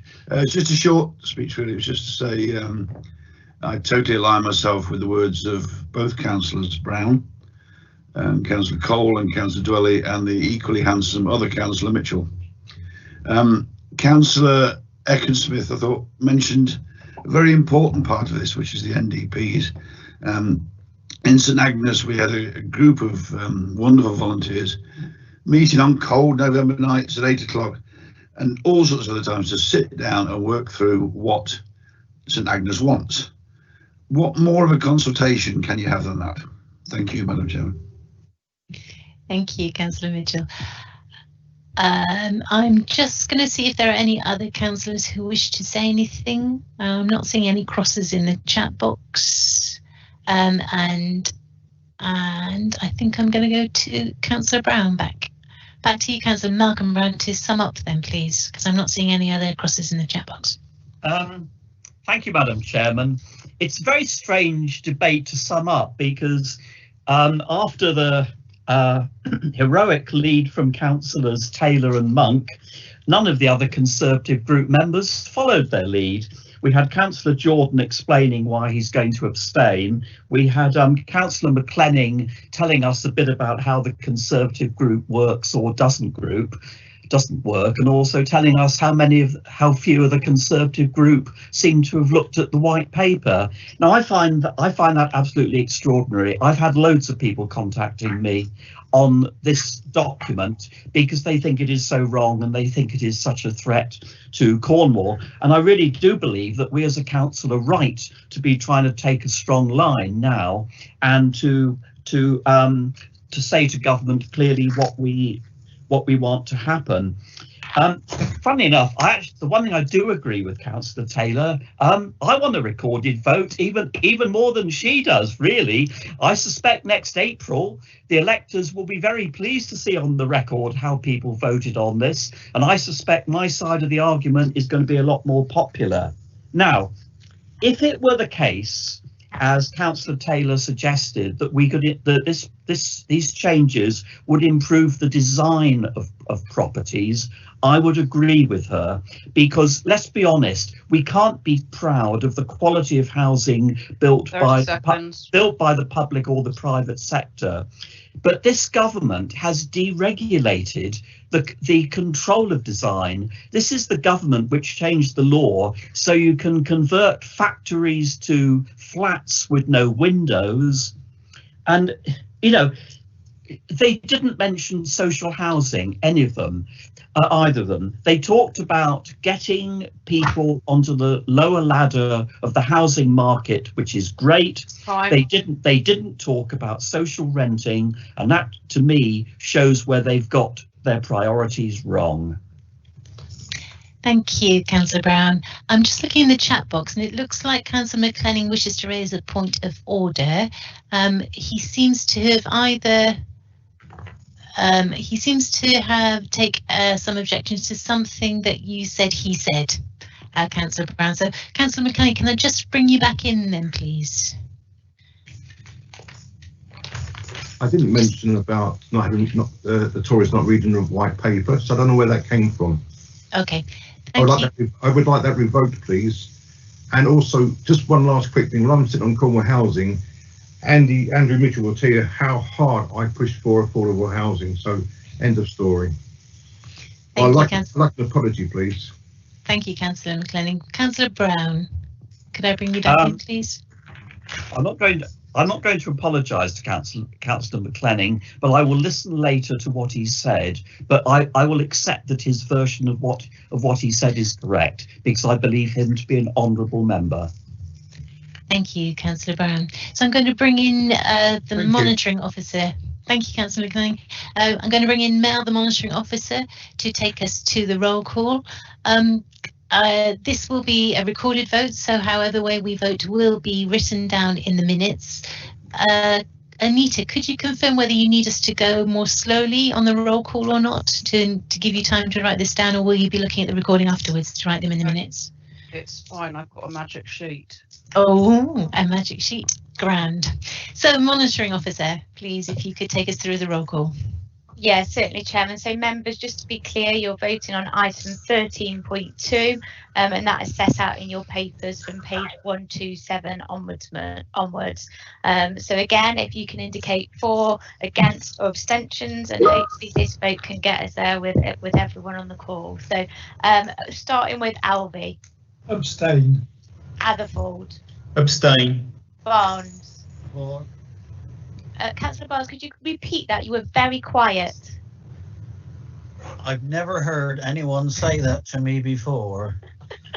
I am for the motion put to the council by Councillor Brown and Cole. Thank you, Councillor Barnes. It's amazing in the influence of technology. Councillor Bastin. For. Batters. For. Biggs. Councillor Biggs has left the call, monitoring officer. Thank you. Bisco. For. Jeff Brown. For. Malcolm Brown. For. Bull. For. Verdon. For, but we need to do something with it. Thank you. Councillor Buscombe. For. Thank you, Councillor Buscombe. Chopak. For. Cole. For. Collins. Councillor Collins, please can you confirm your vote? Thank you. Councillor Crago. Against. Quaker. Abstain. Davis. Abstain. Dolphin.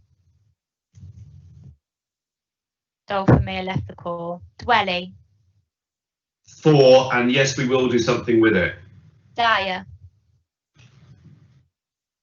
Councillor Dyer, please can you confirm your vote? Come back to Dyer, Councillor Dyer. Can you hear me now? Oh, yes, we can hear you now, Councillor Dyer. Please right. confirm your vote, I'm please. against. Against, thank you. Ethan Gibbons. 4. Eddie. 4. Edgerton. 4. Eakin Smythe. 4. Ellen Brooke. Abstain. Fairman. 4. Farrington. 4. Fitter.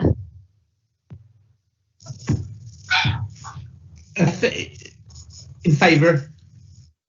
Councillor Fitter, can you just confirm that was 4 for me, please? I think that's what you Yes, said. I'm sorry. Yes, I do apologise. Yes, I'm for. Thank you. Foot. 4. Formosa. Abstain. Frank. 4. French. Abstain. Frost. Councillor Frost, please can you confirm your vote for me? 4. Thank you. Gammon. 4. German. 4. Giles. Abstain. Hannaford. 4. Hardin. Councillor Hardin, please can you confirm your vote? I'll come back to that, Councillor. Harris. Sorry. Abstain. Harvey. Abstain. Hawken. 4. Hawkins. 4. Hurd. Abstain. Hayward. 4. Holly. 4. Jenkin. 4. Jewel. 4. Jordan. Abstain. Merrick. 4. Keelan. Councillor Keelan, are you able to confirm your vote for me, please? Abstain. Thank you. Kenny. 4. Kirk. 4. Kirkham. 4. LeBroy. 4. Lennox Boyd. Abstain. Long. 4. Luke.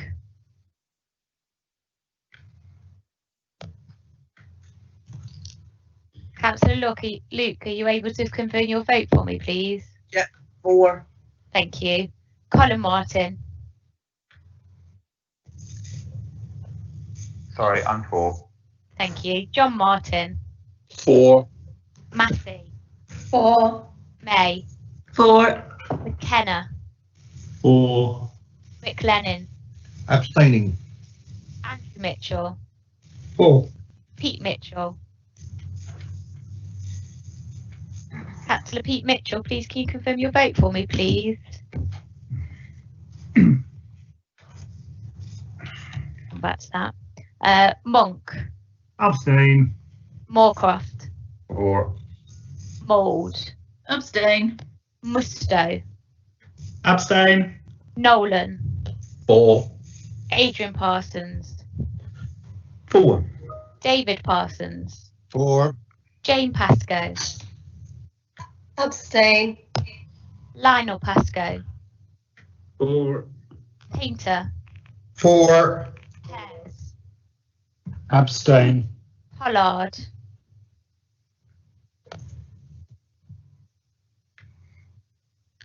Councillor Pollard, are you able to confirm your vote? 4. Thank you. Pugh. Abstain. Rand. 4. Rich. Councillor Rich, would you be able to confirm your vote for me, please? 4. Thank you. Robinson. Against. Rogerson. 4. Watchell. 4. Rouse. Abstain. Rule. 4. Rushworth. Abstain. Thornby. 4. Saunders. Abstain. Beaver. Abstain. Simmons, Abstain. Tamlin, 4. Taylor, Abstain. thank you, Councillor Taylor. Ian Thomas, 4. Mike Thomas, 4. Toms, 4. Howell, Abstain. Tudor, 4. Burr, Abstain. Wallace. Councillor Wallace, can you confirm your vote for me, please? Come back to Wallace. Councillor White. 4. Thank you. Peter Williams. Abstaining. Thank you. So meeting producer, just a few members, please check. So Councillor Dolphin wasn't on the call on the last occasion. I assume that she's not on this call. That's correct. They've left the meeting. Councillor Frost. I was 4. Oh, you were 4. Thank you for that, Councillor Frost. Councillor Harding. I think they've left. Yeah, they've left the meeting. Thank you. And Councillor Pete Mitchell.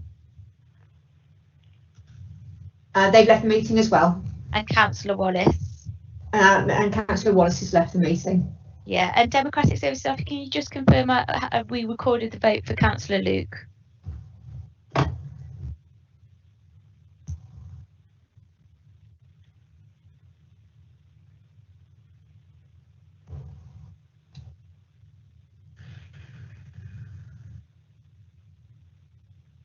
Chairman, I think we did record the vote for Councillor. Yes, we did. Sorry, monitoring officer. Yes, we did. Sorry. Thank you very much. So, Chairman, that concludes the vote on this item, and we will confirm the output of that vote in a few seconds. Thank you, members.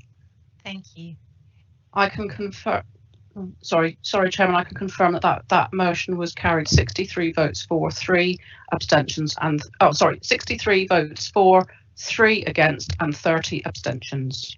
Thank you.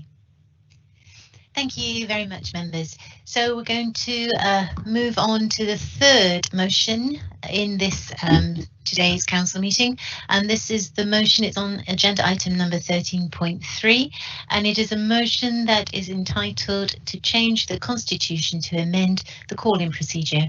So in accordance with the constitution, I am referring the motion set out on page 147 to the Constitution and Governance Committee without discussion due to the potential legal and constitutional implications for the council. As set out in the constitution, I will provide Councillor Kirkham, who proposed the motion, with an opportunity to explain the reason for the motion being submitted. Councillor Kirkham, the floor is yours. Thank you, Chair.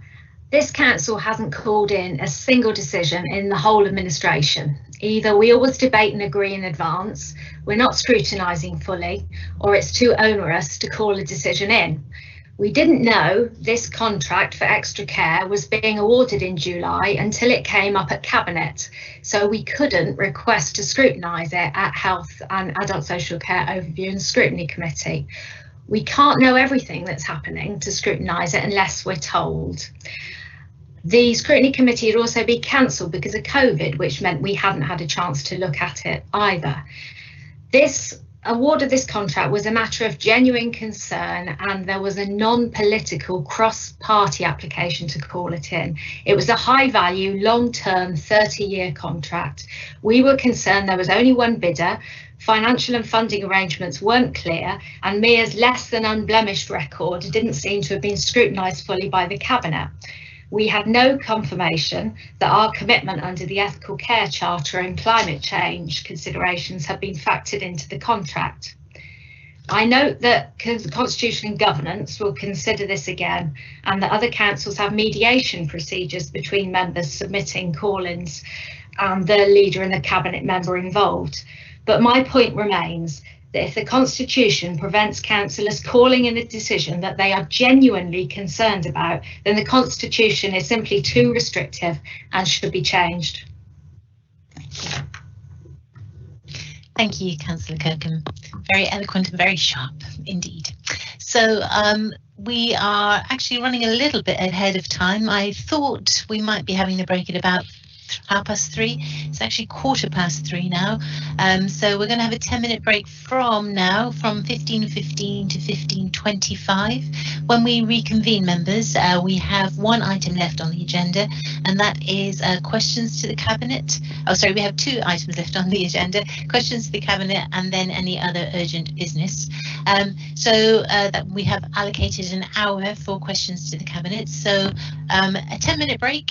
Use this wisely to get your energy up to put questions to members of the Cabinet, please. Thank you. See you in 10 minutes. Madam Chairman, can you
Just like to say, Hilary, you've done a good job this afternoon, keeping us really up under control. Oh, thanks, Barry. That means a lot.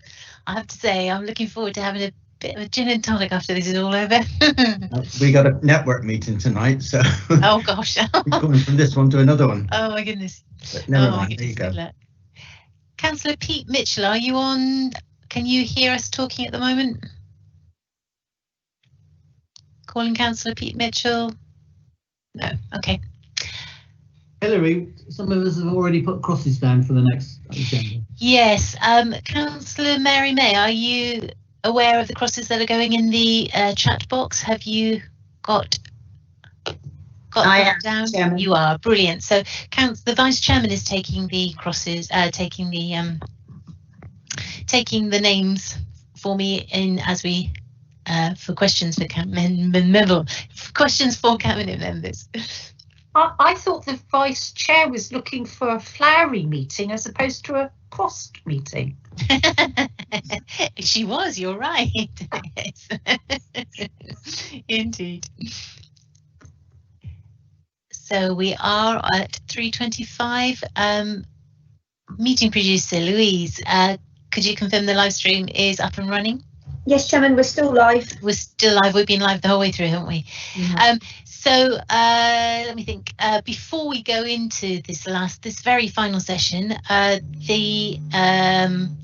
noticing quite a few members are leaving. In the chat box, we're getting quite a few messages to say that councillors are leaving. Meeting producer, could you just confirm the number of councillors that we still have in the meeting and whether we are still quorate? We are still quorate. I think we have over 50 councillors currently. Excellent. Okay, I just wanted to check that. Thank you. And councillors, we will keep an eye on that just to make sure we don't go down below the quorum level. Okay, so then agenda item number 14. This is questions from members to members of the Cabinet. Members will be aware that the Council has agreed that a period of 60 minutes, that's 1 hour, be allocated for questions from members to the Cabinet. Members are not required to give advance notice of their questions. So, councillors, you have already been putting an X in the chat box. Please continue to do so if you have a question you wish to ask, and the Vice Chairman, Councillor May, is currently making a note of all your names. As well as the X, actually, it would be helpful, perhaps it's a bit too late now, it would be helpful if you could just write the name of the Cabinet member your question is for, just so that they get a heads up. I'll tell you what, leave that thought for the moment, park that, don't do that right now, just carry on putting X's in the box. You will be able to ask one supplementary question based on your original question or the response. And please, members, do keep the questions and the responses as brief as possible. We are losing quite a few members and it's getting quite late in the day, and I would like as many members as possible to have the opportunity to ask questions. So members may only put a second question in if all members who wish to have had the opportunity to put their first question. I'd also appreciate it if, as far as possible, members do refrain from asking parochial questions, as these can be dealt with more appropriately outside of the meeting. Any questions that cannot be dealt with during the 60 minutes can, of course, be raised with a Cabinet member outside of the meeting. So, Councillor May, could you give me the names of the first 5 councillors with questions, please? Yes, Chairman, thank you. We have 11 speakers so far, and the first 5 are Ellenbrook, Councillor Colin Martin, Jordan, Craker and Harris. That's the first 5. Lovely. So Councillor Ellenbrook, Councillor Colin Martin, Councillor Jordan and Councillor Craker.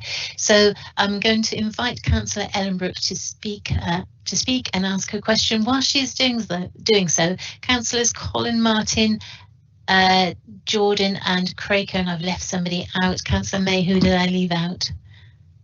1, 2, 3, 4. Harris. Harris, thank you. Councillors Martin, Jordan, Craker and Harris, if you could, in the side box, in the meeting chat box, just put the name of the Cabinet member who you wish to address, just so they can get ready and find their unmute button on their computer screen. So first of all, Councillor Ellenbrook, please. Thank you very much, Chairman. I think this is probably for Councillor Hawkin.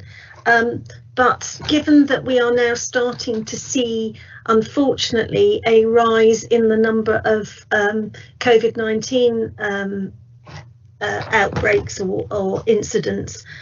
Could I please make a request that as local members and members adjacent to breakouts, that we are notified as soon as possible of when these occur? I will give you for example, there has recently been, I've noticed it in the press, an outbreak at the tulip factory at Poole. Now, the tulip factory at Poole is not in my division, it's in Councillor Desmond's division, but an awful lot of the people who work there live in and around the Redruth Poole area, and it would be better if we as members knew what was going on rather than to be on the back foot trying to field questions from concerned residents where we don't know the answer. So it's really a plea to make sure that we as local members are notified as soon as possible, and understanding incidentally that this information may well be confidential,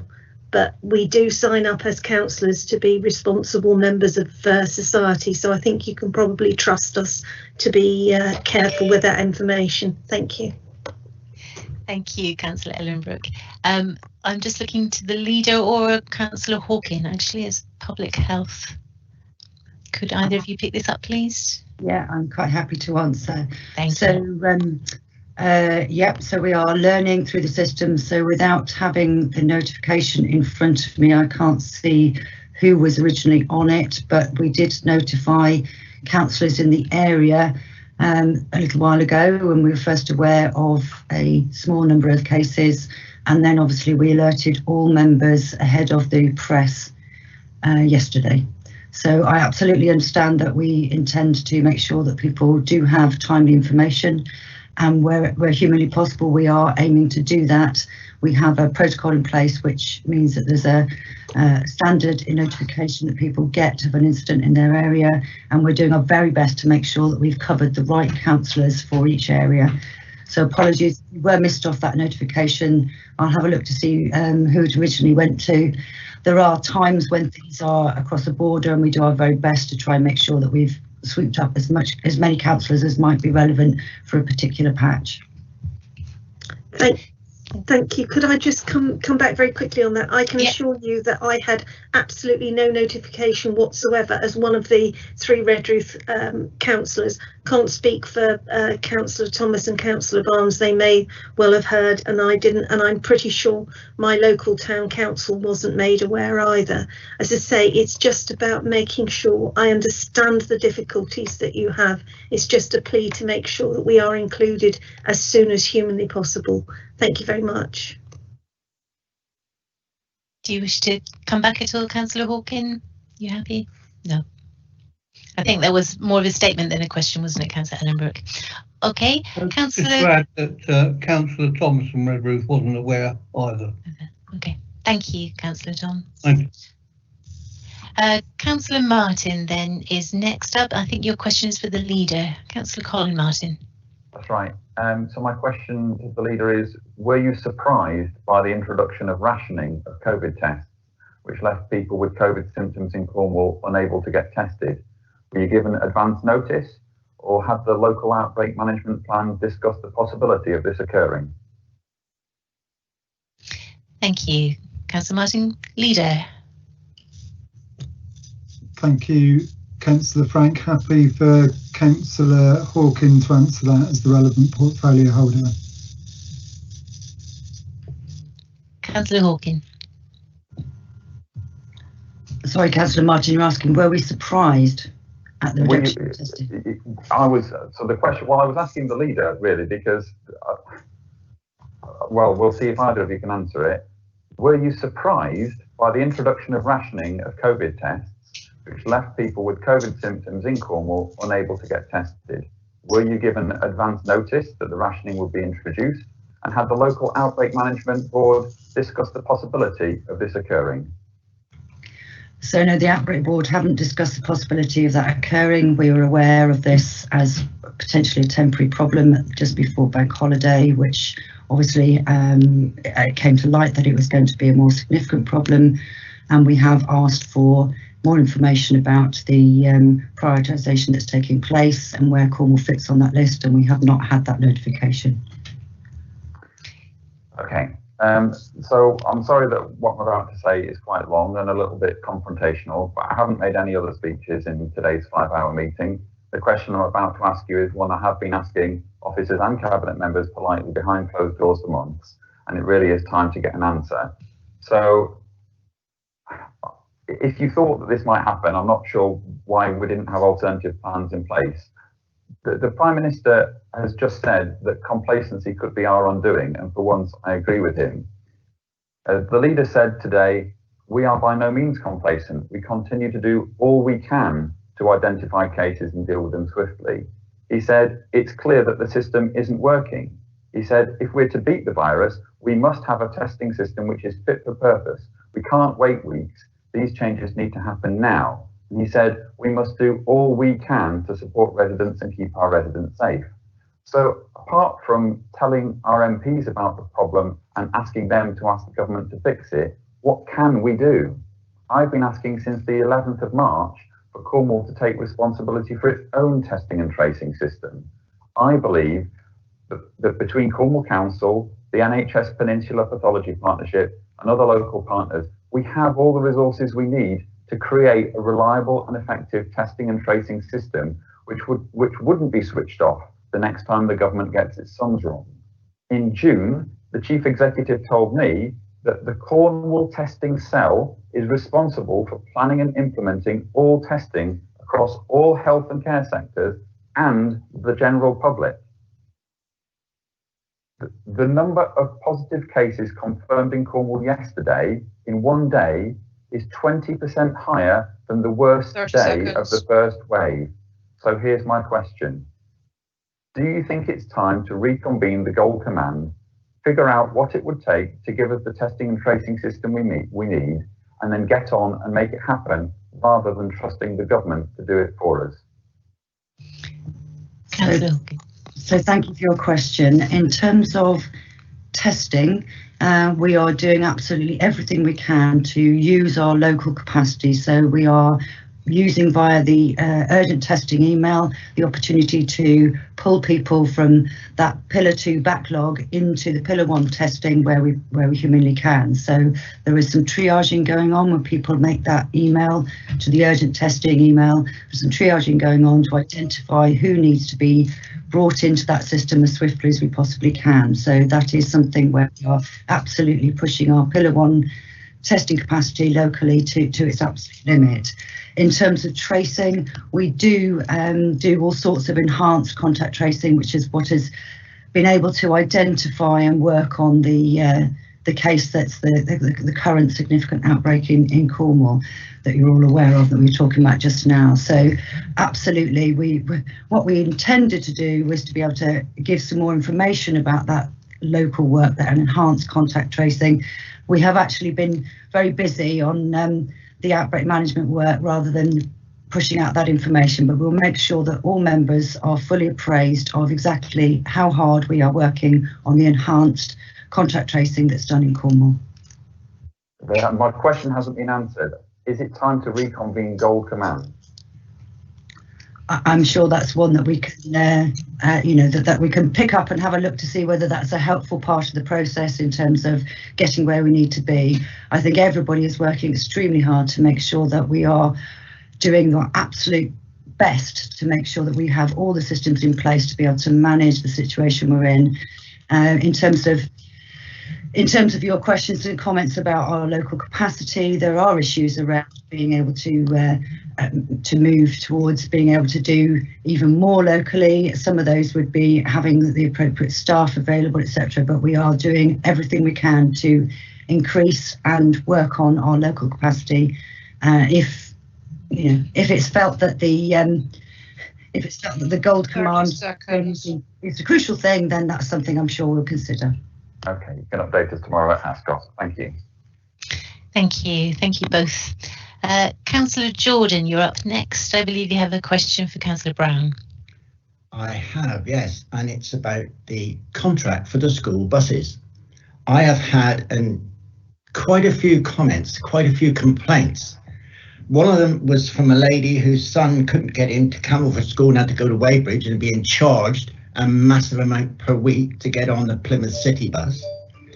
Another one is about the contracts that were taken away from Tilly's and given to this Plymouth City bus. Now children have to cross the main A39 at Otterham to get on the bus to go to Bude and cross over again when they come back, because Plymouth City bus won't go to pick them up into Otterham. Why have these contracts been made that are so different from the original contracts that are putting children's lives and families at risk? Thank you, Councillor Jordan. Is it Councillor Jeff Brown or is it Councillor Hawkin? Well, he's responsible for transport. Yeah, okay, Councillor Jeff Brown, please. Yeah, thank you, Chairman. Thank you, Councillor Jordan, for your question. Clearly, school bus transport this year has been particularly challenging with the situation with COVID-19 and the return of all the children, and we've had to make adjustments to ensure that wherever possible the children are safe on the buses, to the point where we've invested £167,000 in additional buses to provide that greater capacity. Your two questions are quite parochial, and if you send me the details afterwards, I'm more than happy to look into those particular situations. Normally, if a parent sends their children to a school other than the nearest available school, then the responsibility for getting them to that school falls on the parents and not the authority. But I'm more than happy to look at them if you can send me the details. Thank you. Do you have a supplementary question, Councillor? Yes, I do. Could I ask why Plymouth City Bus are parking at least 10 buses at Tiscott Wood near Bude on a dangerous A39 road? And I want to know, are they paying to park their buses there? Because anybody else would. Councillor Brown. Thank you, Councillor Jordan. That's the very first I've heard of that, and I'll contact Plymouth City Bus and find out the situation. Thank you very much. Thank you both. Councillor Craker, you're up next, and still Councillor Jeff Brown. So if you could stay on the line, please, Jeff. Thank you, Madam Chairman. I think this is a question for Councillor Jeff Brown, but I think it could equally be a question for Andrew Mitchell. It's regarding Langarth. Good afternoon, Councillor Brown. Following your announcement yesterday about the work on the interim link road for the Northern Access Road at Langarth that will be starting next week, could we please get an update on whether this interim link road will be paid for from the Homes England grant for the Northern Access Road, or were there conditions attached to that grant, meaning that we could be left building a road to nowhere? I'd like to get that some clarity on that and understand how much the interim road is costing and where that funding is going to come from, if it's the Homes England grant or somewhere else in the council. Thank you. Thank you. Councillor Brown, please. Thank you, Councillor Craker, and you're absolutely right. We are going to commence work on the link road next week, which is really good news. It is entirely government funded. I don't know if Councillor Mitchell wants to add anything to what I've said, but it is, I can assure you that it's government funded. It's not funded by Cornwall Council, and it's the first stage of getting access into the Langarth site. Yeah, Councillor Mitchell? Yes, thank you, Madam Chairman. Just to confirm what Councillor Brown has said, the £47.5 million is from the HIF grant from central government. I think it shows Cornwall Council and Homes England working really close together. I know there are people who are still totally and utterly opposed to the development. I think the involvement of the council is the best opportunity to make the development as best as it can be. We've always said that our intervention is there to make sure that infrastructure comes at least along, if not first, with the houses being developed. And it won't be a road to nowhere. It will eventually complete the whole route at the development just by Trellisk Hospital. We will be also claiming money back to any other developer who builds out. I'm sure this isn't the exact term, but there will be like a roof tax put on that, and that will allow the council to recoup that money so we can invest it in other affordable housing developments. Thank you, Councillor Mitchell. Councillor Craker, do you have a supplementary question? Thank you, Madam Chair, and I appreciate the responses from the two portfolio holders there. Thank you. My supplementary question is just about the tendering process. Can we confirm whether this was an open tender or was there an existing agreement with Cormac? Thank you. Thank you. Councillor Brown. Yeah, thank you, Councillor John. I don't know the information to hand, but I will give you a written response. Thank you. Thank you, Councillor Craker, Councillor Brown. And then in the last of this batch of 5, Councillor Harris. I think you have a question for Councillor Painter. I think it's for Councillor Painter. It might be for Councillor Eathorne-Gibbons, but it's probably Councillor Painter. At the last Cabinet, reference was made to a newly formed transformation board, which seemingly will have a £6.5 million budget with minimal member control. I asked a couple of questions to which I've not had a reply, which were who is on it and what are its terms of reference. One good point I've picked up since Cabinet is that this transformation board is going to customer scrutiny in December. But my simple question is, wouldn't something with this sort of spending power and its terms of reference, would it not have been better going to scrutiny before it was created and before it started spending money? Thank you. Thank you, Councillor Harris. Councillor Painter or Councillor Mike Eathorne-Gibbons? Which one of you would like to pick this up? I'm happy to start, Chairman, if that's okay with you. Yes, please, thank you. Yes, no, thank you, Councillor Harris. I did respond at Cabinet. We haven't got any further yet with terms of reference or membership, so that's not been finalised yet. I'm happy to get those details out to members as soon as they're done, and then we'll look at how scrutiny will ask to scrutinise that and what scrutiny wants to do. So we will be making sure that it is all open and above board as far as what goes on, and the correct sort of governance will come through and flow through Cabinet and full council if needed. There's I don't have any concerns about the way in which it will be brought together, but it's not been substantiated yet. But I'm sure we can supply more information about how that will be done. Supplementary? It's a fairly I mean, the papers to Cabinet referred to it as a newly formed transformation board, and it seems to me what you're saying now is it isn't quite formed. I'll leave that as an observation rather than a question, unless you want to come back. Councillor Painter, do you wish to come back? I would say your observation's correct as far as it not being formed yet. So we'll get that detail back to members, so that we can all understand exactly how it's going to operate and how it's going to work. So it was something that has come up fairly recently and is has not been formed or completed yet. So we'll get the information out, and I'm happy to circulate that to all members. Thank you. Thank you. Thank you both. Councillor May, could you give us the next group of councillors, please, with questions? Thank you, Chairman. We have 12 more speakers, and the next 5 are Councillor Toms, who wishes to speak to the leader, Rushworth, Eathorne-Gibbons, McKenna, Eathorne-Gibbons, Barnes, Dwelly, and Taylor, Rochel. Lovely, thank you. So, first of all, Councillor Toms. Councillor Toms for the leader. Thank you, Madam Chairman. This is a question to the leader. You'll remember meeting myself, the Chief Executive, and our group leader about issues in my ward. Bearing in mind the no surprises rule, I still have items happening in my ward without me knowing, from fences to planning issues. Why is this continuing to happen? Leader, could I bring you in, please? Thank you, Madam Chairman. Thank you, Councillor Toms, for your question.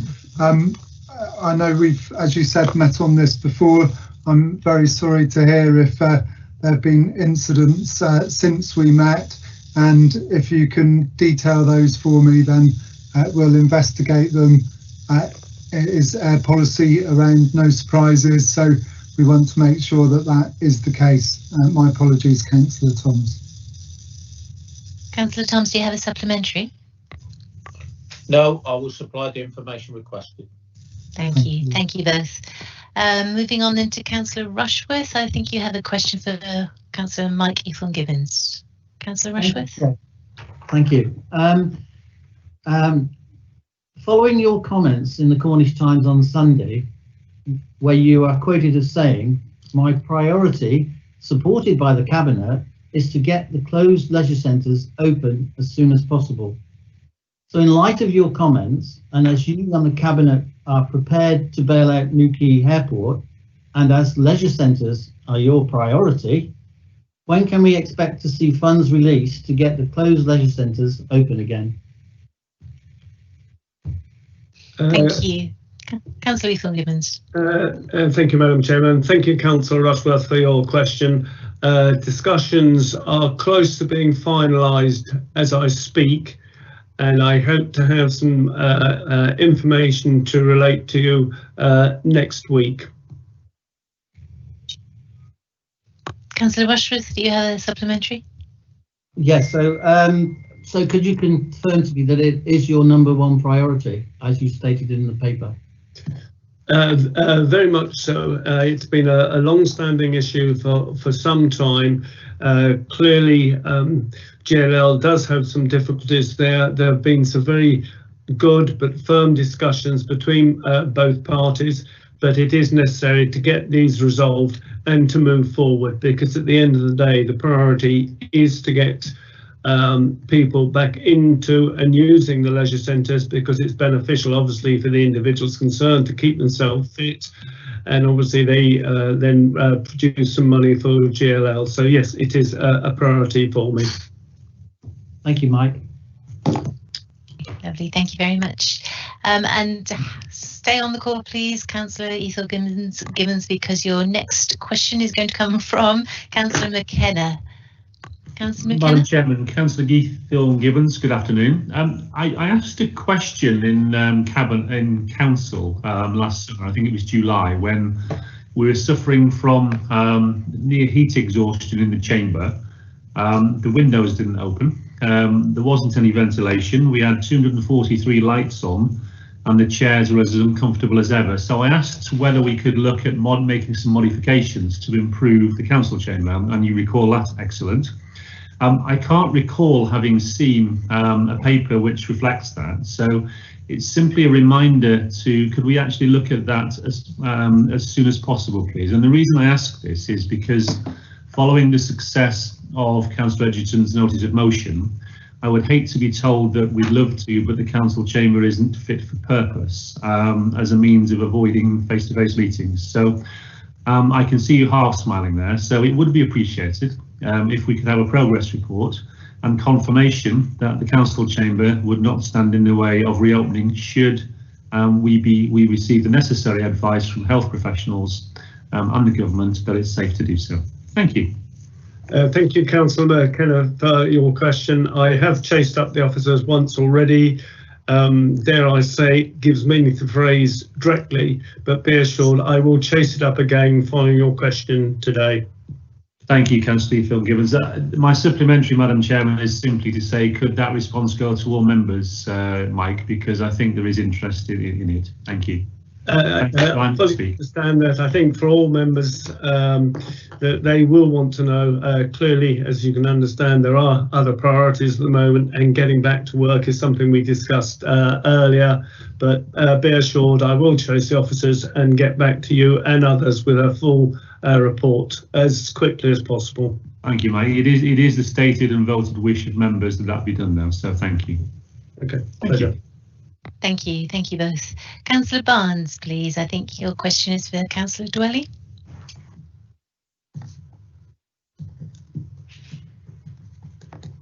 Yes, thank you, Madam Chairman. My questions are, does this council still secure a bond from developers to ensure that works can be completed if the developer goes out of business? Why are the works not completed as a matter of course when developers leave the site, especially when requested to do so by residents or by councils and councillors? If there is money from such bonds, how much money is in the council coffers? And when will work at Jubilee Drive Reduce be completed, please? Thank you, Councillor Barnes. Councillor Dwelly. Yeah, Stephen, thank you, Councillor Barnes, for that. I'm afraid that's a level of detail I don't have an answer to, particularly on your local matter, but we will get a written answer to you. I don't think bonds are held, but I will double check that for you and make sure that you have all the answers. And I'm very happy for that to be sent to all members if you think that would be useful. Sorry, I can't answer on the top of my head. That's okay, yeah, and I would like it circulated to all members because I'm sure members have several problems in their own areas, as I've come across with 2 recently, and you just think the officer said it's just not expedient to do so, but the residents are saying, we bought these houses, we paid the developer, why can't we have it done? Yeah, I completely understand. We'll get that information to you. All right, thank you. Grand, thank you very much. Thank you, Madam Chairman. You're welcome, Councillor Vance. And then finally in this group of 5, it was Councillor Taylor, I believe, with a question for Councillor Rothschild. Good afternoon, Councillor Rothschild. I hope you're well. Okay. Yes, indeed, Councillor Taylor, Yeah, yes. thank you. I know you're going to forgive me for making this a very parochial question, but 2 days ago I received a call from the family of a gentleman called Roberts, and they have given me their permission to use his name, who live in my division. And unfortunately, he was admitted to hospital, but was released on the 5th of August after suffering a stroke and a lower limb amputation. He was conveyed from Trellis to his home and immediately deposited in his bedroom, where he still is. The family are quite distraught in trying to make contact with the adult social care into sorting out his package. The rehab team are ready to go. I started making email and telephone calls yesterday, which did set up a little bit of a flurry, for which the family are now grateful that contact has been made. And I know COVID has obviously played an important part in how our services are able to respond to our residents, but the family are now being told it could be Christmas before they even start thinking about putting in that chairlift for him, or even the handrails that will allow him as an individual to be able to go to the bathroom. I'm asking you, Rob, if there's anything we can do to just try and help improve the quality for this particular family and for Mr. Roberts himself. Yeah, sure. Thank you, Councillor Taylor, for your question. There's no doubt that COVID's had a major impact upon timeframes, and already before any second wave hits us, which I'm convinced that it will, we're already looking at the system operating at over 90% of its capacity. So certainly the whole health and care system is feeling the strain. However, if you email me the details of this gentleman, I'm very, very happy to get involved and see if we can expedite matters for you. I knew you would have the right answer for me, Councillor Mitchell. Thank you. Thank you. Thank you. Okay, Mary, Councillor May, over to you for the next 5, please. Thank you, Chairman. We have 9 more speakers, and the next 5 are Councillor Burden, who has a question for Councillor Thorne-Gibbons, Alvey, Nolan, Rich, Dwelly, Fitter, Painter, and Councillor Kirkham with Councillor Rothschild. Thank you. Lovely, thank you, Councillor May. Councillor Burden, you're up first for Councillor Mikey Thorne-Gibbons. Thank you. Could I just comment on Linda's point? About 2 years or so ago, we had a man with an amputation discharged to a bungalow in Treberley with no ramp or nothing, and it went on for week after week after week. Nothing to do with COVID then, but I mean, it was a very sad situation, and it's happened now, but it took a long time. To Councillor Thorne-Gibbons, I really wanted to ask Tim Dwelly the question, really. He must have been very excited that the pool, the Jubilee pool, is have a section which is heated now. But I was fascinated to see on Spotlight BBC how the geothermal has actually failed. It only got down about a quarter of the way, and now they have to heat that section of the pool with oil or gas. How does that fix with carbon neutral Cornwall? Is that over to me? I think you can do a twin act. I'm happy to answer. Neil, Councillor Burden, the reason the heat, the around 40 degrees heat, the hot part of Jubilee Pool, which by the way is open and you'd be welcome to come and use it any time. The reason it wasn't all from geothermal is because of the geology under the ground. Basically, because when the drilling went down to a certain level, it looked risky to keep going and it could have abandoned the whole heat coming up.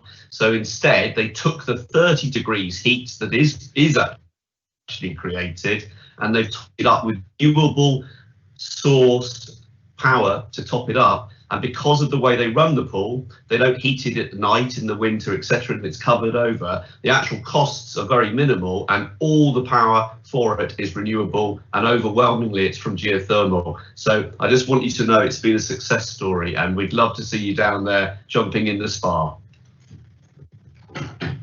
Councillor Burden. Councillor Burden, if I could just jump in, my colleague Councillor Dwelly only deals with hot pools. I just deal with cold pools.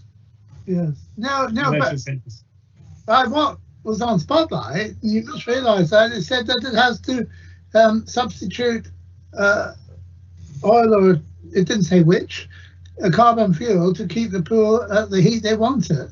That's what it actually said on Spotlight. I was fascinated. You can ask the Jubilee Pool Association, but my understanding, Neil, is that the topping up is done with renewably sourced electricity. Thank you. I think I'm going to come and have a dip in the pool as well there. Councillor Alvey, I think you're up next. Councillor Alvey. Thank you, Chair, and for Councillor Nolan. I appreciate that the furloughing of the staff meant that the signing of the new waste contract was delayed. Asking, has the contract been signed now? And has the late signing had any implication on the timeline for the actual start of the contract and the new collection regime that it includes? Thank you. Thank you. Councillor Nolan. Thank you, Councillor Alvey, for your question. Yeah, if you were listening to Cabinet, you would have heard me responding to this last week. Staff from the preferred bidder were furloughed, and then as we got back to work, we were busy with frontline works. No, it's not signed yet. It should be soon. We have an all-member briefing scheduled for, I think, the 23rd of October, mid-October anyway, and we will hopefully be showing, I fully intend to be showing all members the new contract and going through the provisions and what we're going to be doing with it. Thank you. Do you have a supplementary question, Councillor Alvey? Only just to confirm that would also include any new timelines that the delays have caused. Yes, if you recall, Councillor Alvey, it wasn't scheduled to take place until the new contract wasn't going to take effect until next year, so there's been a small delay, but we'll go through that at the all-member briefing. Grand. Thank you both. Councillor Rich. Councillor Lowick-Rich, I think you have a question for Councillor Dwelly. I do, Madam Chairman, thank you. Good afternoon, Councillor Dwelly. My question relates to the community infrastructure levy. So that's the fund available for, community infrastructure, I guess. Just wondering about, in terms of the application process, my observations are, looking at it, and bearing in mind that members of the community groups, that's not companies or big organisations, that's community groups. I don't know whether they need to be constituted or not, are invited to apply for funding that they think might help the community as per the terms and conditions of this scheme. Now, looking at the form, it's extremely technical. It's I've already know of one community group somewhere in Cornwall that have just looked at it and said, no way, we don't have the skills to fill this out. Me personally, I've already spent, probably a good day's work trying to do one of these applications, encouraged by council officers to do the form. council officers that perhaps, I mean, this is just for some pavement, bearing in, remember, a bit of pavement that really probably should be being done anyway professionally, not a councillor doing, like I said, a very technical, it's almost like a procurement process of some sort. And only to discover that actually councillors can't submit these things. So basically that's my time wasted, possibly, well, lots of residents' time wasted who help me do surveys and all the other stuff. So really just wanting an answer from you, please, on whether you think that's really is that in the spirit of the community infrastructure levy, and if you don't think it's in the spirit, is there anything that you can do to get it into the spirit, please? So thank you, Loic, Councillor Rich. On your specific example, please could you email me and I'll find out more. But I suppose on the surface of it, my response to you would be that a good idea can come forward, and whether it was you that put it together or not, as long as someone who can apply applies, then perhaps it will be considered. You'll know that the focus that I've asked for on this fund is for low carbon infrastructure in the broadest sense of the word. That would hopefully help people focus on what they can do to reduce carbon. There are, yes, you're right, the form is, I think, complicated. With sort of all kinds, and I take on board what you say. I'll have another look at it. Certainly I have been saying myself that I believe it should be as simple as possible, and I'll take another look. But if you'd like to please write to me, Loic, and suggest which particular aspects you think from the people you've spoken to are some of the worst bits, we'll see what we can do. I'm all in favour of simple, definitely. I think things like this should be straightforward. However, we do have to be careful with the money we send out, as you'll appreciate. Thank you. Madam Chairman, can I just... Please come in, yeah. Councillor Rich, yes. Thank you very much, Madam Chairman. Thank you, thanks Tim, Councillor Dwelly, for your response.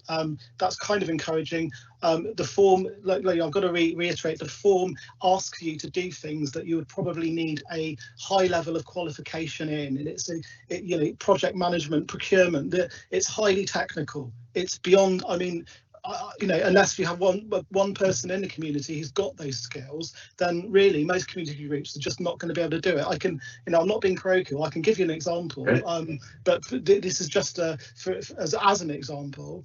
But again, I mean, it's just this thing about. Well, I hear what you're saying.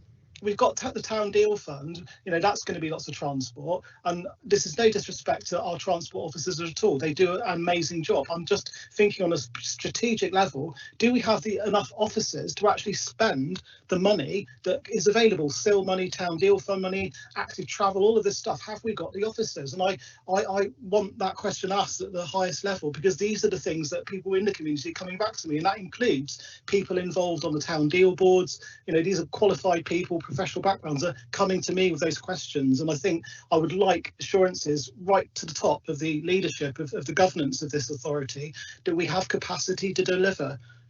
So if I could please answer that, those are two related but separate things, Councillor Rich. Sorry, I went off on no, it's fine, because I understand the connection. In terms of the town deal and the work on that, we're looking at what we might be able to do to supplement money from government, which I will agree is not sufficient to do justice to the amount of work involved in these funds, which after all could be £25 million per town. So we understand that, and we're looking at that, and I'm certainly live to that issue, and so are the team working on it. They're not the same team as the people dealing with SIL. They come from the planning side of things, the SIL team, and it's the planning service. That, so they're not, if you like, being taken from one to the other, and that's fine. But I do hear what you're saying on both fronts. I am content with the resource for the SIL management. Yeah, I will send you my SIL form, and I'll show you all the stuff you've got to do, and I'm sure you'll agree it's quite a demanding application process. Happy to look at it. Thank you. Thank you. I think it's a clear agreement there from Councillor Dwelly to look at that application form. Councillor Fitter next, please, with a question for Councillor Painter.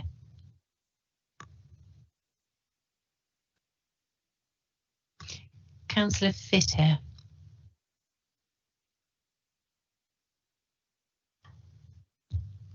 Councillor Fitter, can you hear me? If not, I'll go on to Councillor Kirkham first. Councillor Kirkham, if you're there and you can hear me, could you come in please with your question for Councillor Rochell? I am here. I was taken by surprise. This is a question I was going to ask tomorrow at Health Scrutiny, but I've got so many other questions to ask at Health Scrutiny, so I thought I would ask it today. Paul Brand from ITV was reporting that he was hearing stories about homes once again being asked if they'll take patients who haven't got COVID test results. The government insists no home will be forced to take COVID patients or untested patients, but that is right for some homes to accept them. In Cornwall, at the start of the pandemic, 136 people were discharged into care homes with unknown COVID status. I just wanted to check that this won't happen again. Okay, I was caught unexpected as well. However, thank you for your question. Certainly at the beginning, we both know that people were being discharged from major acute hospital to care homes with no confirmation of a COVID-19 diagnosis. There just no information was being sent out. And then the decision was taken very clearly that the homes or prospective homes in many cases should know in advance that they were COVID free or actually active. And because we need to remember, of course, that some care homes have pretty sophisticated infection control programs in place and could indeed deal with people who had the diagnosis. But that's the key issue, isn't it? That it's important that they know in advance so they can make a decision based on knowledge and understanding. So my take on it now is that's the case, that care homes should know in advance and will know in advance that people have a diagnosis confirmed or not before the transfer is made. It's interesting to note, of course, that the second tranche of funding to support care homes with their infection control procedures has now been launched. It's only half of the first tranche of money. I can't give you the details off the top of my head, the value, but it also includes, for the first time, those facilities not registered with the CQC. So the smaller homes, 2 or 3 beds, and places like Shared Lives, for example, would benefit this time. But in short, our view is that all care homes should have the details of a diagnosis before they accept a new patient or a patient on return. Yeah, just to follow up from that, in other parts of the country, it sounds like some homes have been pushed into taking people with unknown status or COVID tests. I'm pretty sure that hasn't been happening in Cornwall, but could you just confirm that? And also to confirm that when someone is sent home from hospital and they have domiciliary care, that the domiciliary carers will be informed of the person's COVID status, because I'm not sure that that's been happening either. Okay, the first part of the supplementary then is that I think we as a service would take a very dim view of anybody being pressurised into taking anything.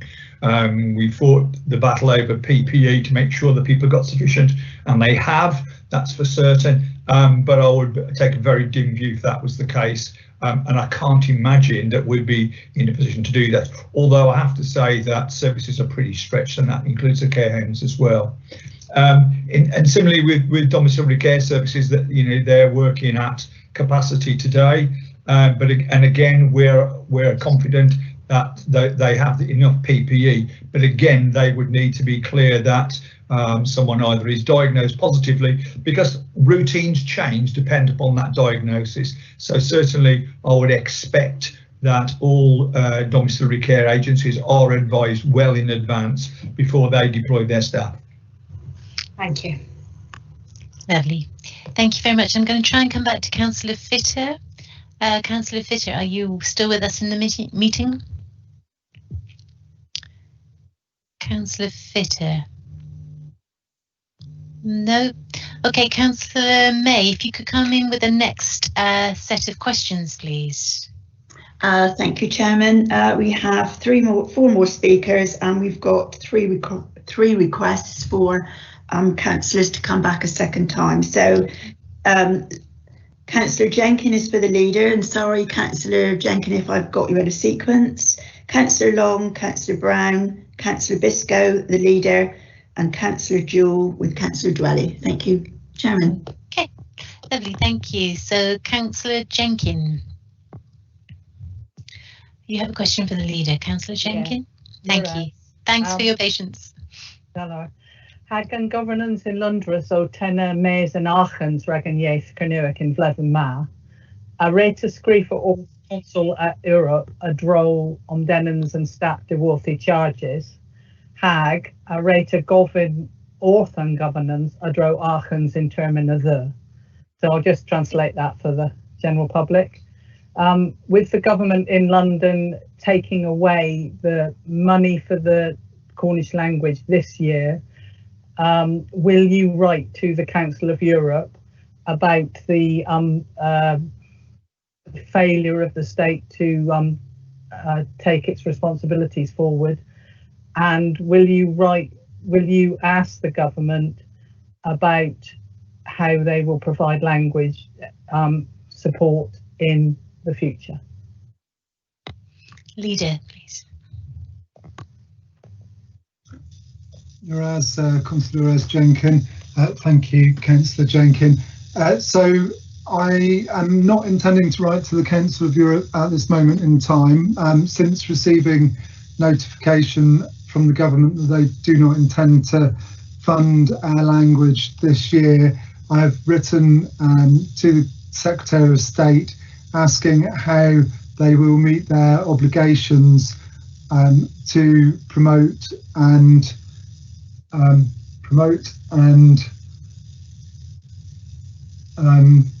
what's the other element? Respect. Thank you.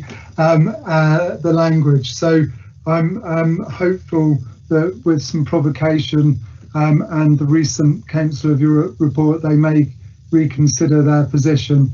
However, if I don't receive a satisfactory response to my letter to the Secretary of State, then I will forward that to the Council of Europe so that they're aware of the situation.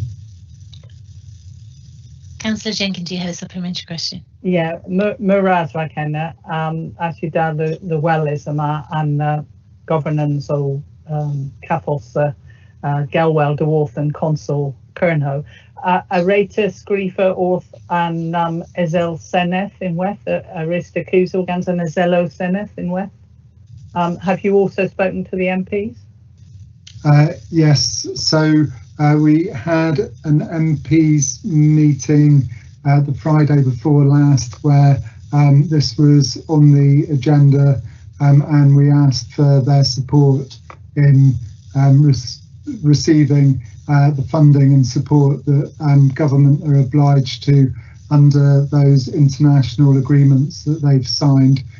So we've asked the MPs for their support and hopefully they're working on it as well.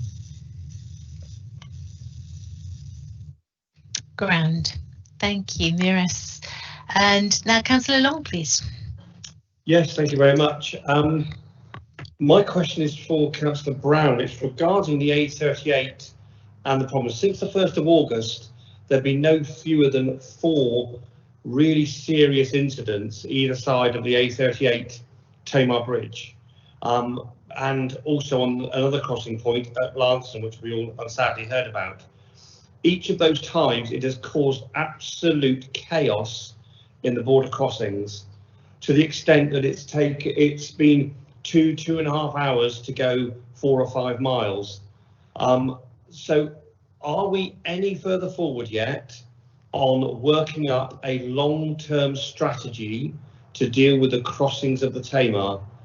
We can no longer surely rely upon the A390 at Gunners Lake and the Horse Bridge, which when I was last stuck in Tavistock, I met 2 35-ton grain lorries coming eastbound across the Horse Bridge at Horse Bridge, and anybody who knows that area will know how impossible that should have been for those 2 lorries to have done that. So this is getting worse and worse. So how far are we on with the long-term aspirations to deal with a solution to the border crossings across the Tamar?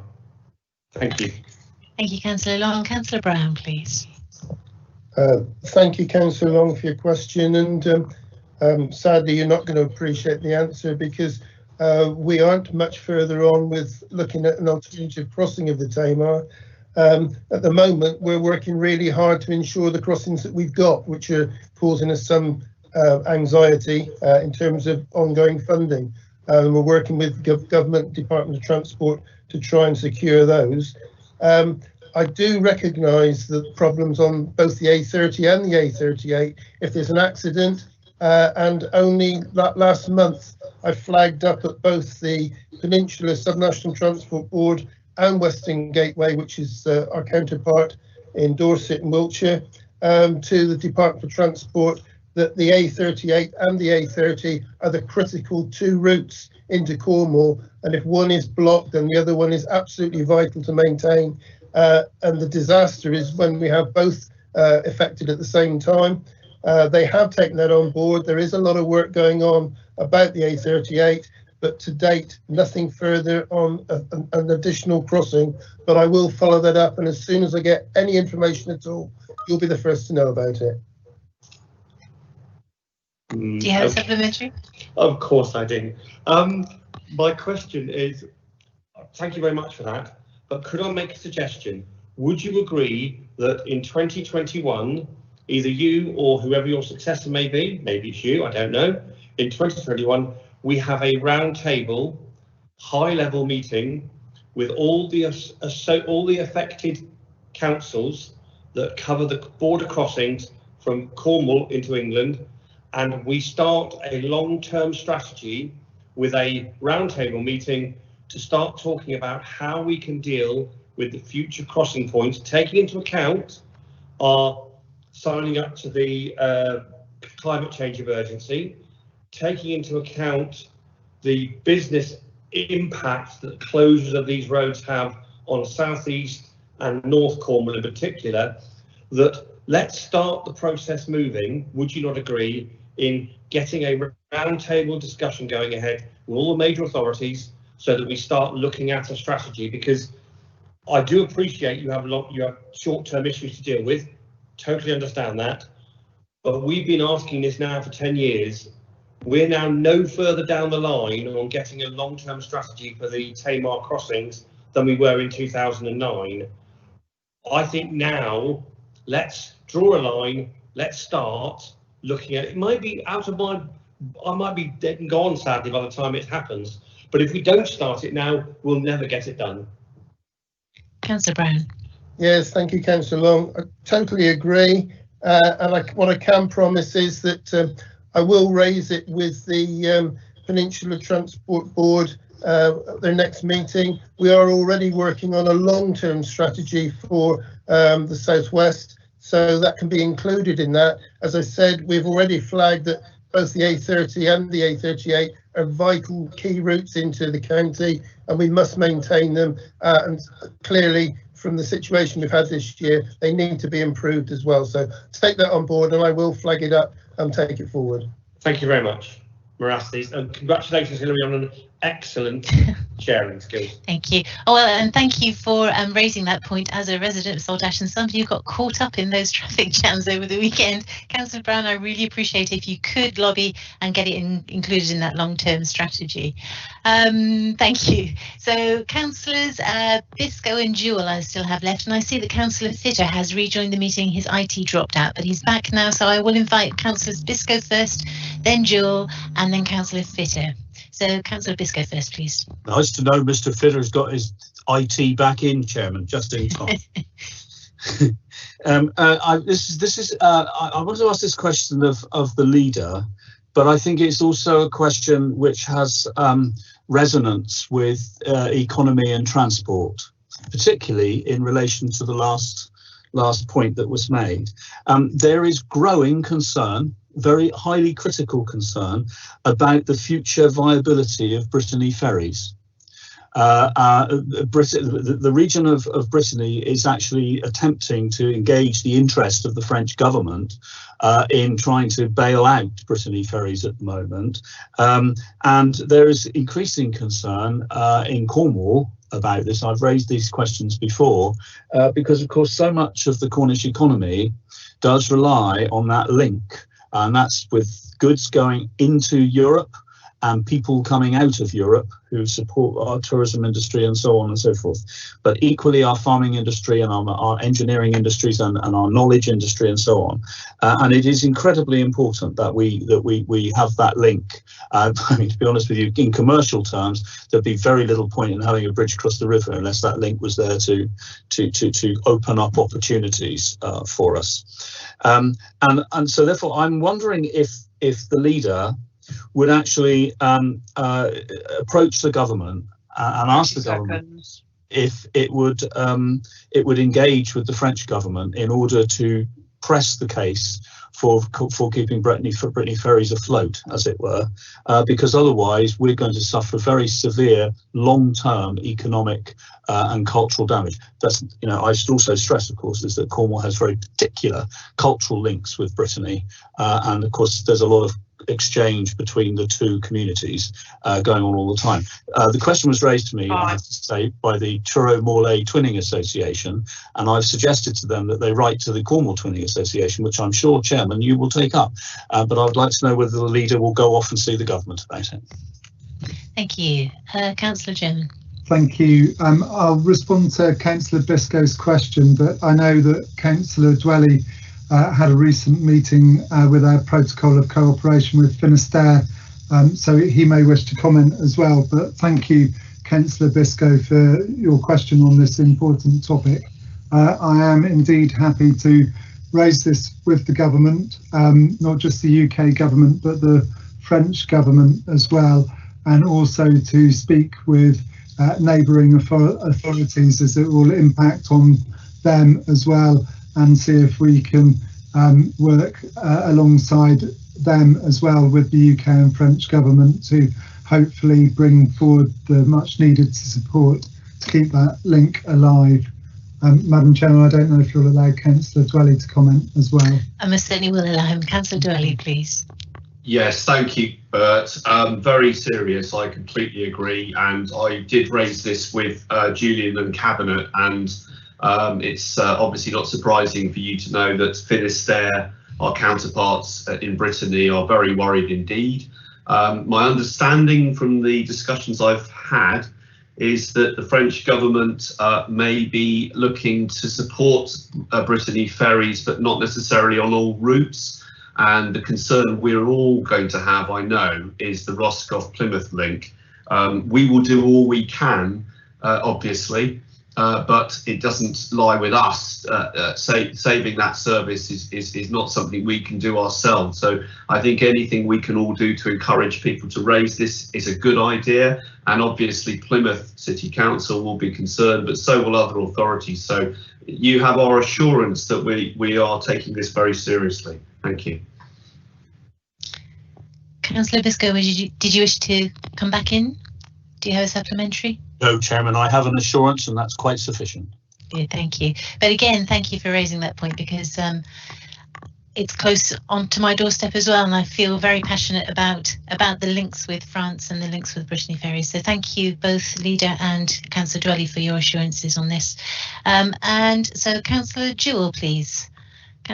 A question for Councillor Dwelly, I believe. Yeah, thank you, Madam Chairman. Yes, Tim, I spoke to you, I think it was last full council, in regards to the undemocratic view I had on the way the planning committees were run when some applications are going through to emergency with only the chair, vice chair, head of service and plan officer. After this morning's vote, you know, in restoration of democratic processes, can you reassure me that from now on all applications will be debated virtually? You know, we're moving forward, you know, obviously we aren't going to be face to face with the announcements today, but we've been on this meeting all day today. Surely we can organise planning meetings to carry on in this vein, so we can get, instead of 3 applications, half a dozen or whatever. Could you reassure me that we'll be moving forward with that, please? Thanks, Councillor Jewell. As you can tell, things have changed in the last 24 hours, so I was previously lobbying gently but persistently for planning committees in particular to be considered for early meetings, but we can't now do that with current guidance. I think you're not quite asking that question though. In terms of how long planning committees last, I'm afraid we're hearing mixed messages from councillors on those committees. I attend here's another acronym for you, ITDIG, the Informal Planning Development Group, and that's a number of councillors talking about these matters and how we run this process. I think it's probably best for me to seek another update for you, Alan, on where we're at as of today.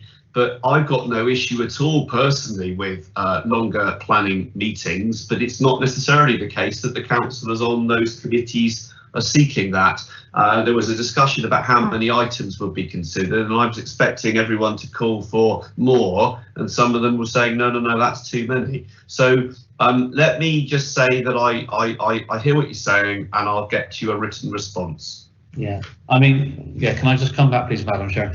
Because I think, you know, when we're in a meeting face to face in a room, it can go on for hours and hours.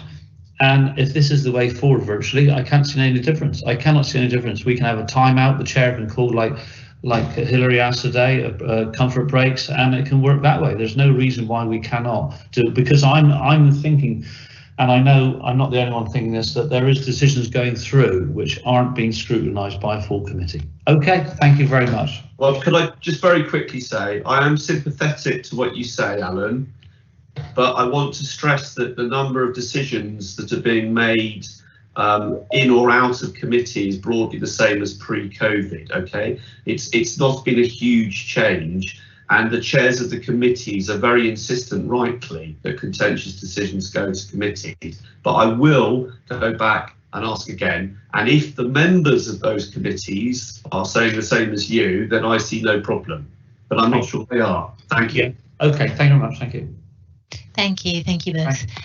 Councillor Fitter, welcome back. My apologies, Madam Chairman. Not at all. My IT dropped out.